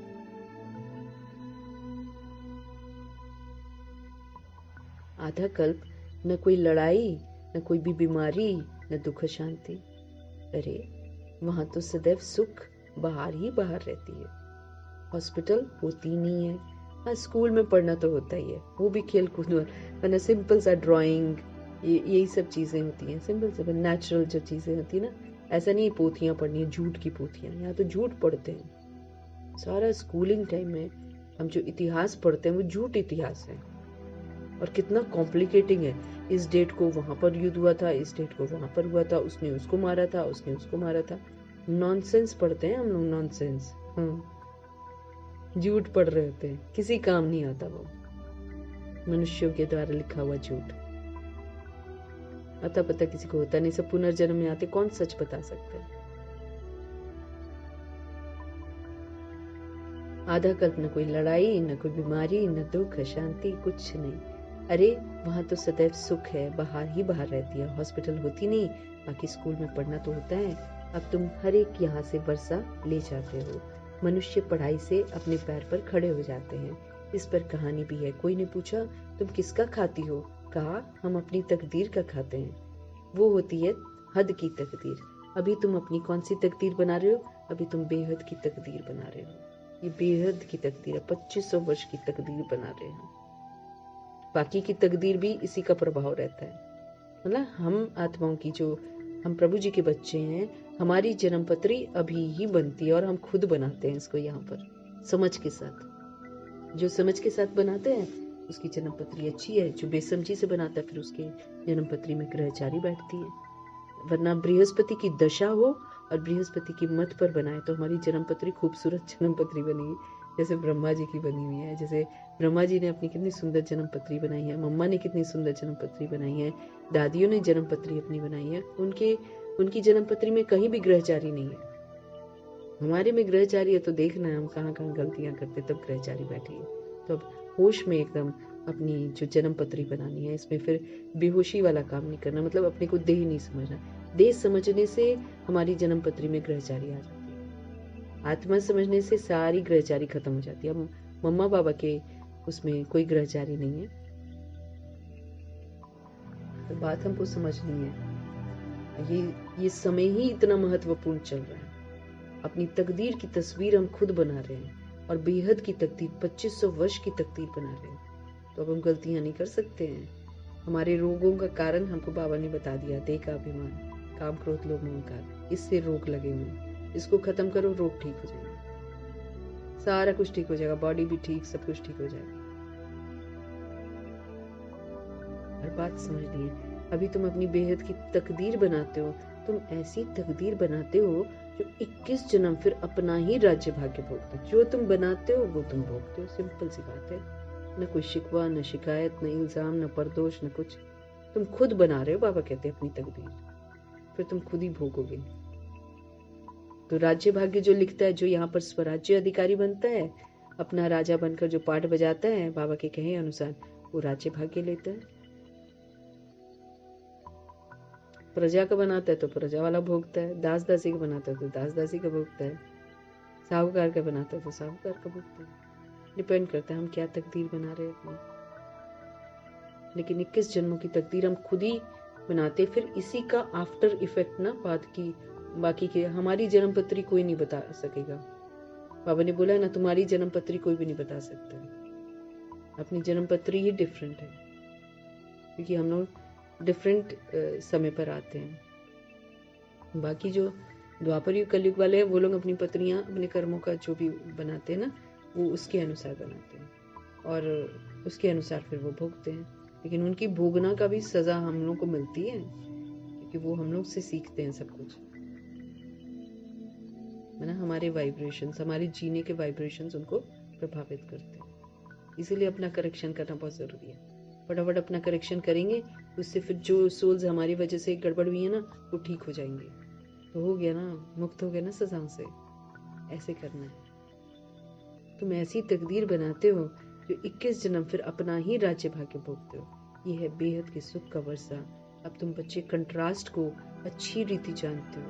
भारत कितना सुखी था, अब क्या हाल हो गया है, कितना गंदा सा हो गया। वहां मिट्टी भी नहीं होती, यहाँ तो मिट्टी क्या, यहाँ तो इतना गंद है कि हम चल भी नहीं सकते। हम पार्कों में भी नहीं चल सकते।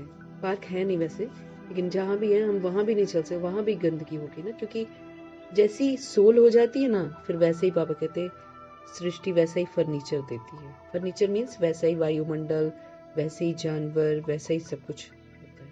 अब सतयुग में सांप थोड़ी होते हैं, सांप बिच्छू टिंडन ये सब थोड़ी होते हैं। यहाँ क्यों है? क्योंकि मनुष्य ऐसा बन गया है। अब मनुष्य ही ऐसे बिच्छू टिंडन बन जाते हैं, डंक मारते हैं, दूसरों का नुकसान पहुंचाते हैं। इसीलिए हमारे यहाँ पर जो जानवर हैं वो भी फिर ऐसे ही बनते हैं। अब शरीर रूपी सांप को इतना ज्यादा अच्छा मानते हैं, तो सांप ही सांप है दुनिया में। अभी तो वो कहते हैं कि उसके 400 बच्चे होते हैं एक साथ, जो उसकी वाइफ होती है सांप की, 400 बच्चे, लेकिन आधे खुद ही खा जाती है। ये भी एक कहानी बनी हुई है, कहाँ तक सच है नहीं मालूम। नहीं तो कहते इस धरा पर सांप ही सांप हो जाए। ये तो उसको श्रापित उसको किया गया है कि पता नहीं क्या, कि तुम अपने बच्चे खुद ही खा जाओगे। आधे बच्चे खुद ही खा जाती है। ये भी कथा है, अब पता नहीं कितना सत्य है, लेकिन यही है कि शरीर शरीर शरीर समझते ना, इसीलिए सांप है, इसलिए बिच्छू है, इसलिए टिंडन है, क्योंकि शरीर समझ कर ही तो हम सारे पुट्ठे काम करते हैं। किसी का बुरा चाहते हैं, क्यों चाहते हैं? क्योंकि हम देह के भान में, देह के अभिमान में है। हिंदू मुस्लिम सिख ईसाई क्या देह का अभिमान है, तो इसलिए जानवर भी वैसे पैदा होते हैं। वहां पर सतयुग में ऐसे बिच्छू टिंडन कोई नहीं होता, चूहा नहीं होता, बिच्छू टिंडन नहीं होते, सांप नहीं होते, गंदगी नहीं है, मिट्टी ही नहीं है वहां पर।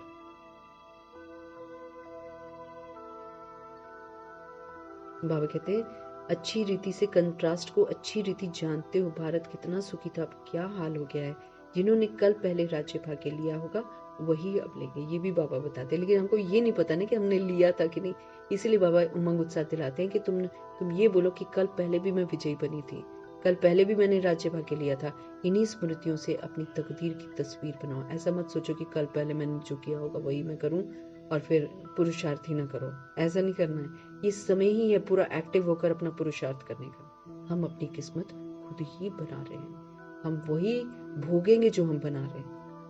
तो बॉडी समझने का तो गुनाह करना ही नहीं है, क्योंकि कर रहे हैं तो फिर किस्मत खराब बना रहे हैं। फिर अभी भी भोगना, बाद में भी भोगना, पूरा कल भी फिर भोगना ही भोगना है। उससे हमको बाहर आना है। जिन्होंने कल पहले राज्य भाग्य लिया होगा वही अब लेंगे। ऐसे भी नहीं कि जो ड्रामा में होगा वो मिलेगा, फिर तो बाबा कहते भूख मर जाएंगे। क्योंकि कई बच्चे ऐसे होते ना, बाबा तो बोल रहे हैं जिसने कल पहले किया होगा वैसे जो ड्रामा में होगा कर लेंगे, पुरुषार्थ ही नहीं करते। इसलिए बाबा ये बोल रहे हैं कि उल्टा भी नहीं लेना है, ऐसे भी नहीं कि जो ड्रामा में होगा वो मिलेगा, फिर तो बाबा कहते हैं आप भूख मर जाओगे। ये ड्रामा का राज पूरा समझना है। शास्त्र में कोई ने कितनी आयु, कोई ने कितनी लिखती है, अनेक का अनेक मत मतांतर है, और उसी में सोल्स उलझी हुई है, उसी को सत्य समझती है, सुनना नहीं चाहती उसके खिलाफ। ऐसी झूठी मन गढ़ंत कहानियों को सच समझकर आत्माएं बैठी हुई है। इसलिए हमारा परिवर्तन होना बहुत जरूरी है। हमारे परिवर्तन से उनकी बुद्धि परिवर्तन होगी। जितनी मेरी बुद्धि परिवर्तन होगी उतना ही दूसरी सोल की भी हम करवा पाएंगे। इसलिए अपनी बुद्धि को पूरा परिवर्तन करना जरूरी है। भगवान की श्रेष्ठ मत पर चलना बहुत जरूरी है। बाबा कहे ऐसे भी नहीं कि जो ड्रामा में होगा वो मिलेगा, फिर तो बाबा कहते भूख मर जाएंगे। ये ड्रामा का राज पूरा अच्छे से समझना है। शास्त्रों में कोई ने कितनी आयु, कोई ने कितनी लिख दी है, अनेक मत मतांतर है। कोई फिर कहते हैं हम तो सदा सुखी हैं ही। अरे तुम कभी बीमार नहीं होते हो क्या? वो तो कहते हैं रोग आदि तो शरीर को होता है, आत्मा तो निर्लेप है। अरे चोट आदि लगती है तो दुख किसको होता है? आत्मा को होता है ना। ये बड़ी समझने की बातें हैं। बॉडी को थोड़ी दुख होता है, वो सोल दुख अनुभव करती है। तो बाबा कहते चोट लगती है तो कौन दुखी होता है? आत्मा होती है ना, आत्मा को दुख होता है। ये बड़ी समझने की बातें हैं। ये स्कूल है, एक ही टीचर पढ़ाते हैं। बाबा कहते ये स्कूल है और एक ही टीचर यहाँ पर पढ़ाते हैं। नॉलेज एक ही है, एम ऑब्जेक्ट एक ही है, नर से नारायण बनने की। जो नापास होंगे, मीठे बाबा कहते हैं जो नापास होंगे वो चंद्रवंशी में चले जाएंगे। तो जब देवताएं थे तो क्षत्रिय नहीं थे, जब क्षत्रिय थे तो वैश्य नहीं थे, जब वैश्य थे तो शूद्र नहीं थे। ये सब समझने की बातें हैं ना। धीरे धीरे सोल वैसी बनती चली जाती है, तुरंत नहीं बनती है। और फिर बाबा कहते हैं कि देवताएं भी जो हैं देवकुल, वो भी पुनर्जन्म में आकर नीचे उतरते हैं। फिर क्षत्रिय वाले जो राम सीता बने होंगे वो वहां पर राजा बनते हैं। फिर सूर्यवंशी सोल्स उनके नीचे चली जाती हैं। लेकिन जब सूर्यवंशी होते हैं तब चंद्रवंशी आत्माएं नहीं होती, क्योंकि चंद्रवंशी तो नापास की लिस्ट में आती है ना। वो तो फिर त्रेता युग में ही नीचे उतरती है। उतने समय फिर वो परमधाम में ही रहती है। तो बाबा कहते हैं तो जब क्षत्रिय थे तो वैश्य नहीं थे, जब वैश्य थे तो शूद्र नहीं थे। ये सब समझने की बातें हैं। माताओं के लिए भी अति सहज है, एक ही इम्तिहान है। ऐसे भी मत समझो कि देरी से आने वाले कैसे पढ़ेंगे, लेकिन अभी तो नए तीखे जा रहे हैं। प्रैक्टिकल में है।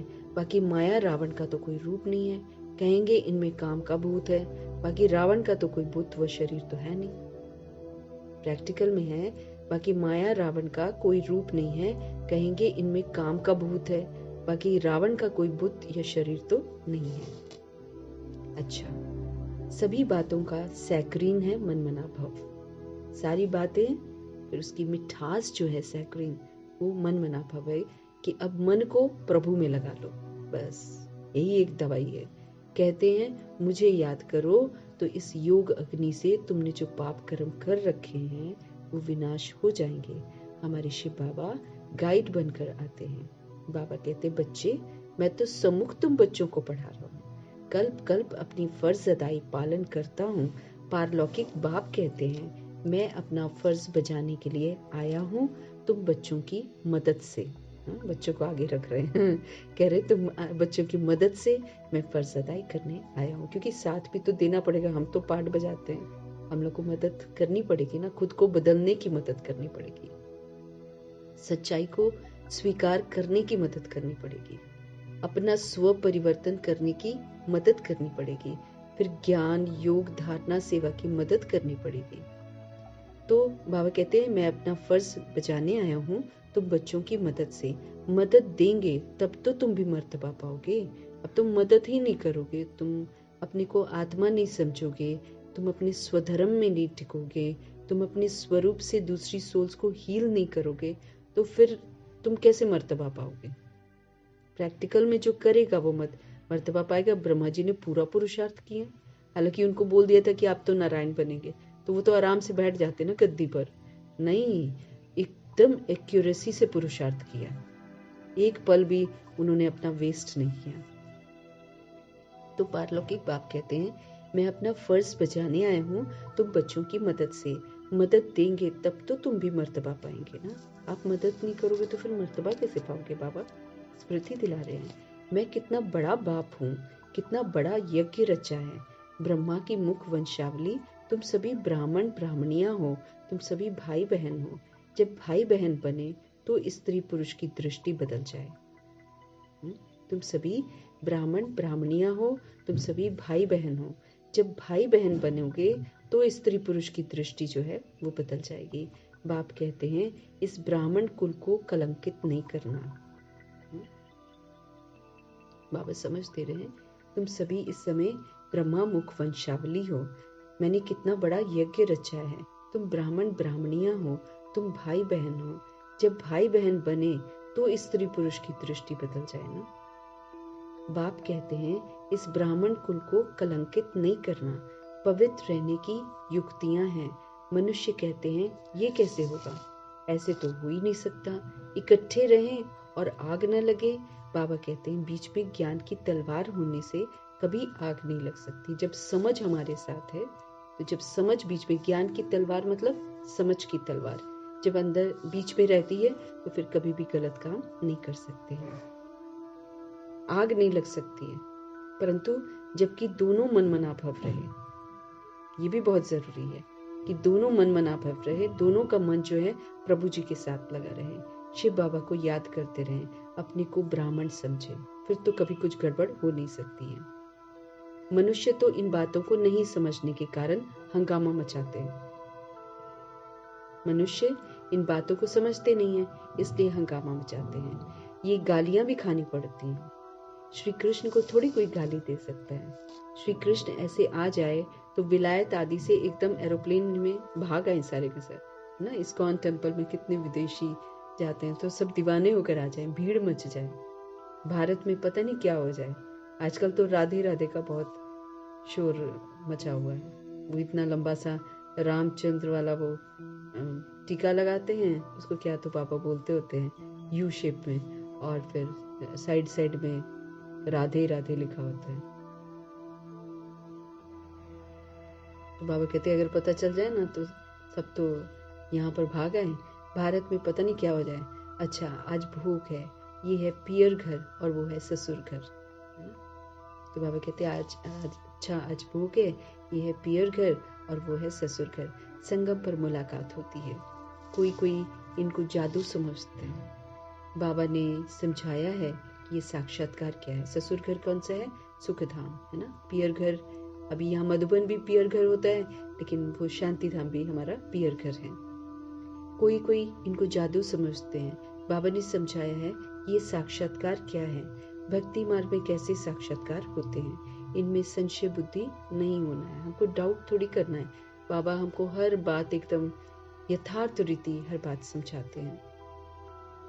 तो बाबा कहते हैं भक्ति मार्ग में कैसे साक्षात्कार होते हैं, इनमें संशय बुद्धि नहीं होना है। ये रस्म रिवाज है, शिव बाबा का भंडारा है, तो उनको याद कर भोग लगाना चाहिए ना।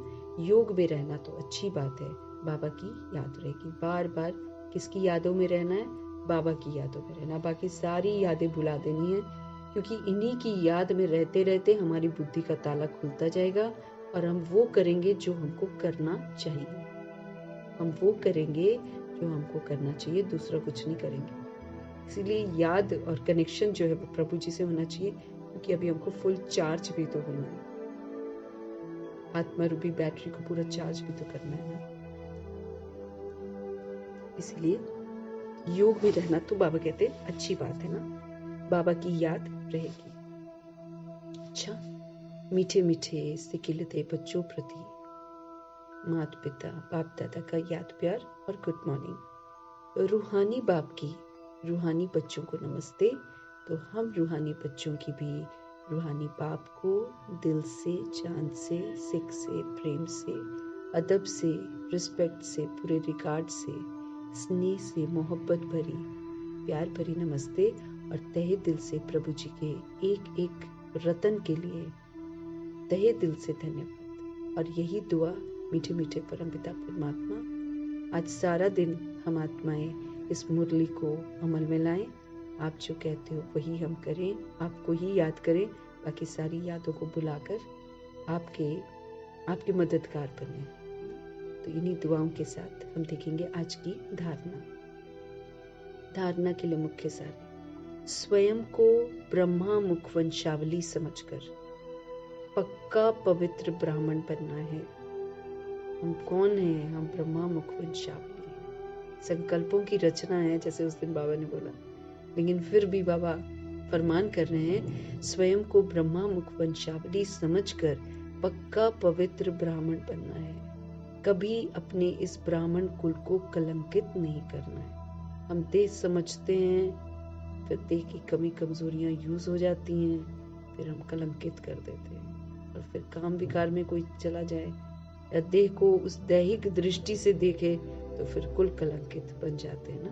तो ऐसा नहीं करना। बाबा कहते कुल को कलंकित मत करो, सच्चा ब्राह्मण बनो। सच्चा ब्राह्मण मतलब जो न शरीर देखता है और न शरीर अपने को समझता है। ये ब्राह्मणों की परिभाषा में चंद्रमणि दादी ने स्पष्टीकरण किया है कि सच्चा ब्राह्मण कौन होता है। सच्चा ब्राह्मण वो जो शरीर को न देखे और न अपने को शरीर समझे। इसकी तपस्या उन लोगों ने 14 वर्ष की है। शरीर को नहीं देखने की और शरीर नहीं समझने की तपस्या की है 14 ईयर्स तक।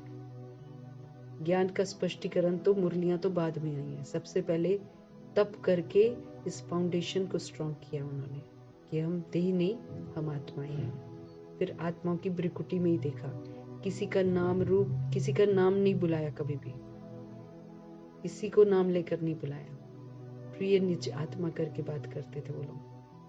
तो सच्चा पवित्र ब्राह्मण वो है जो शरीर को न देखे और न खुद को शरीर समझे। विस्तार सारा खत्म। आत्मा है, आत्मा समझना, आत्माओं को देखना और फिर आत्मा बनकर पाठ बजाना, उसको सच्चा ब्राह्मण, पवित्र ब्राह्मण कहते हैं बाबा। तो जब जब हम नहीं समझते हम कुल को कलंकित कर रहे हैं।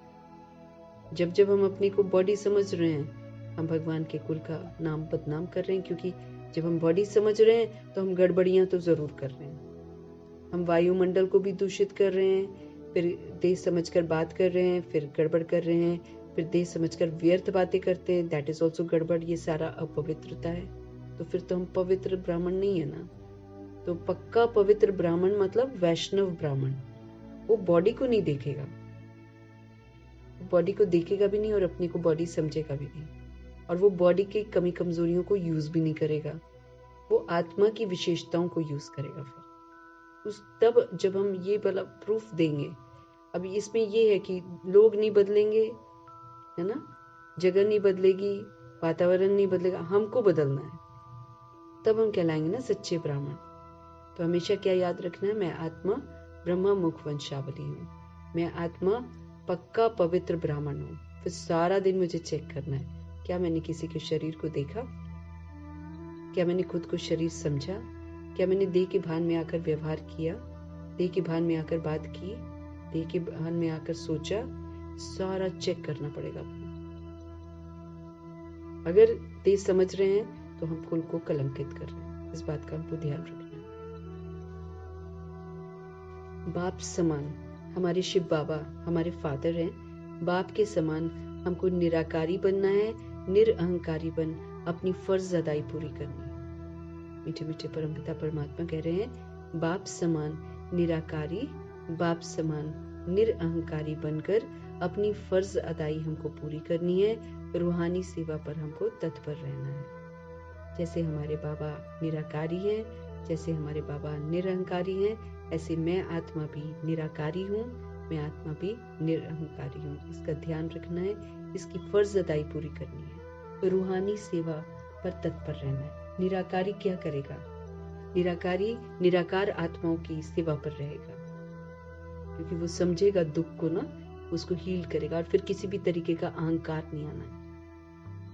तो बाप समान निराकारी, बाप समान निरअहंकारी बनकर अपनी फर्ज अदाई हमको पूरी करनी है। रूहानी सेवा पर हमको हमेशा तत्पर रहना है। सतगुरु जी का आज का वरदान, स्नेह की शक्ति से माया की शक्ति को समाप्त करने वाले संपूर्ण ज्ञानी भव। हमारे मीठे मीठे परमात्मा वरदान दे रहे हैं स्नेह की पावर के साथ। रूहानी स्नेह, रूह का स्नेह, स्नेह की पावर से माया की शक्ति को समाप्त करने वाले संपूर्ण ज्ञानी भव। जब हम ज्ञान को पूरा यूज करना शुरू करेंगे तब ज्ञानी कहलाएंगे। अगर हम बीच बीच में फिर बॉडी समझकर बॉडी की कमी कमजोरी को यूज करेंगे तो फिर तो हम अज्ञानता में आ जाते हैं ना। तो ज्ञान की शक्ति को यूज करना है। बाबा कहते संपूर्ण ज्ञानी बनो। स्नेह की शक्ति से माया की शक्ति को समाप्त कर। तो माया को अब यूज मत करो। स्नेह में समाना ही तो संपूर्ण ज्ञान है। प्रभु जी के स्नेह में समा जाना, इसी को तो संपूर्ण ज्ञान कहते हैं। स्नेह ब्राह्मण जन्म का वरदान है। प्रभु जी स्नेह से ही तो पालना करते हैं हमारी। तो ये जो स्नेह है, ये तो ब्राह्मण जन्म का वरदान है।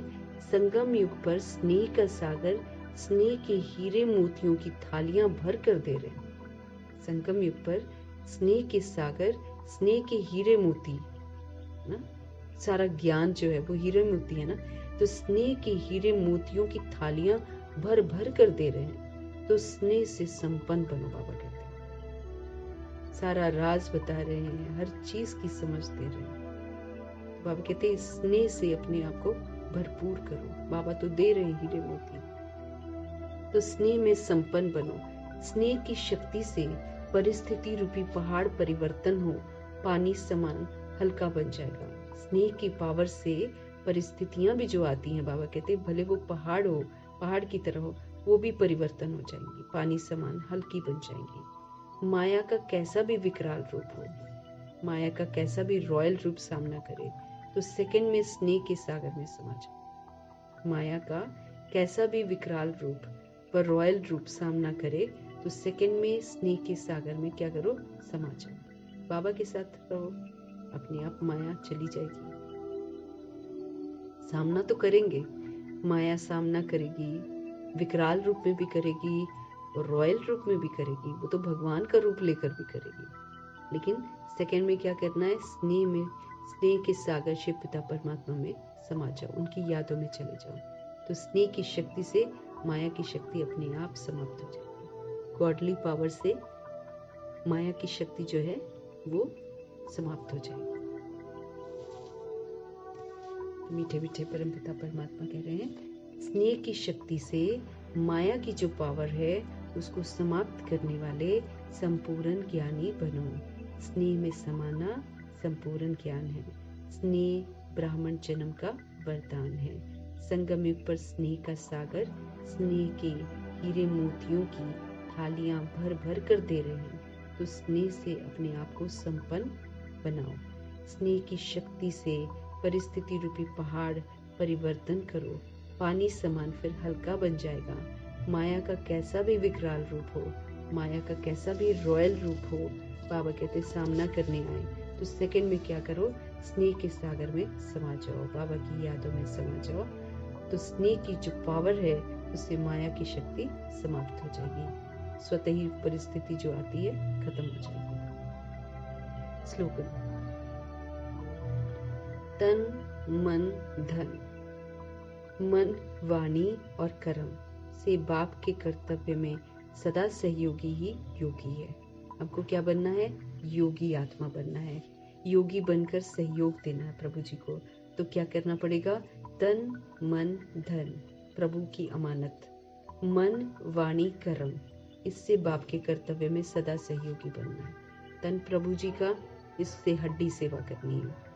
मन मनमना भव रहे, है ना। धन प्रभु जी की अमानत है, इसलिए आत्माओं को जागृत करने में इसको यूज करना है। और वैसे भी जो हम कर रहे हैं धन को यूज, वो प्रभु जी की परमिशन के अनुसार करना है। बाबा सात्विक चीजें लेने के लिए बोल रहे हैं तो सात्विकता में। बाबा कहते हैं कम सब कुछ यूज करो, इकोनॉमिकल बनो, तो कम करेंगे। बाहर से नहीं खाना है और पैकेट की चीजें नहीं खानी। ये सारा जो है उसमें हमको धन को युक्ति से यूज करना है, सफल करना है। फिर मन, मनसा क्लीन करने के लिए शिव बाबा बोलते ना, तो मनसा को बाबा ने क्या बोला था, इसमें आत्मिक भाव ले आओ मनसा में, है ना। और इसमें श्रेष्ठ स्मृतियां लाओ।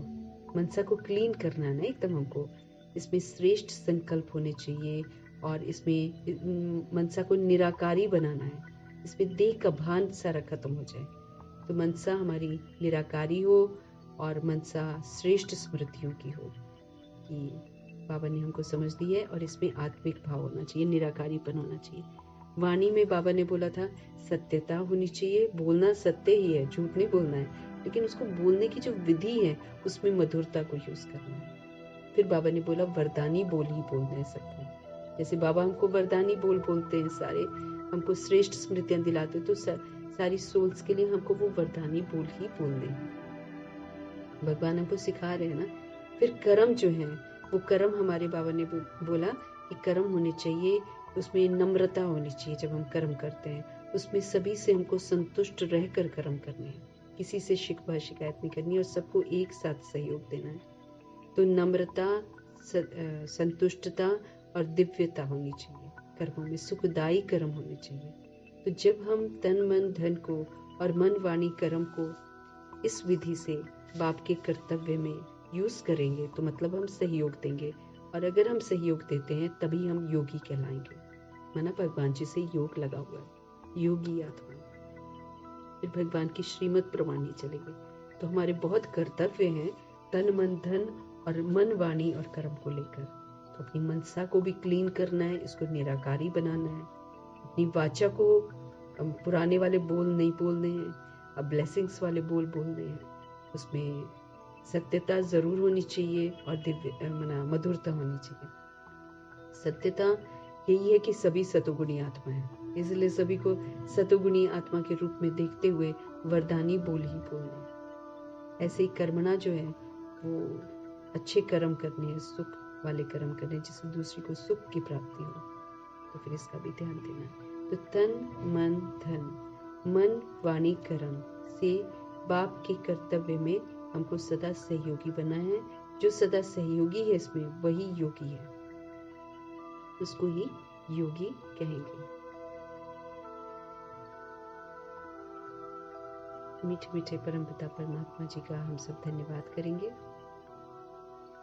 ब्रह्मा माँ का धन्यवाद, जगदम्बा माँ का धन्यवाद, अष्ट रत्नों का धन्यवाद, नवग्रहों का धन्यवाद, एडवांस पार्टी की सोल्स का धन्यवाद, बची हुई 16,108.33 करोड़ आत्माओं में से जितनी आत्माएं हैं उनका धन्यवाद।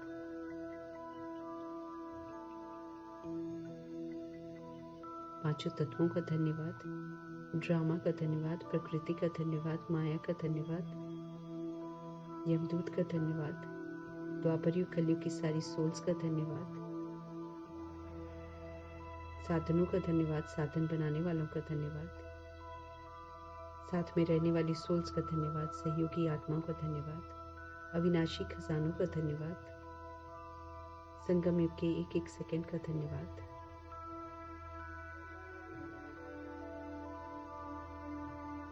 शरीर रूपी इंस्ट्रूमेंट का धन्यवाद,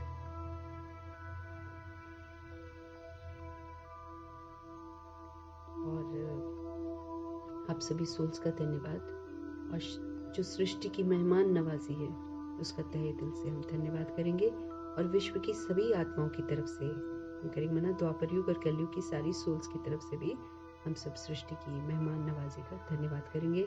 हम सब मेहमान हैं इस सृष्टि पर, और मेहमान बनकर अब सारी चीज़ों को यूज़ करेंगे, जितना चाहिए उतना लेंगे, इन्हीं की छीना झपटी करेंगे, क्योंकि बहुत सारे मेहमान बैठे हुए हैं यहाँ पर परमधाम से आकर। तो मना दूसरे का हक नहीं लेंगे और सूक्ष्म होते चले जाएंगे, अपने आप को बाबा के साथ रखकर सूक्ष्म हो जाएंगे।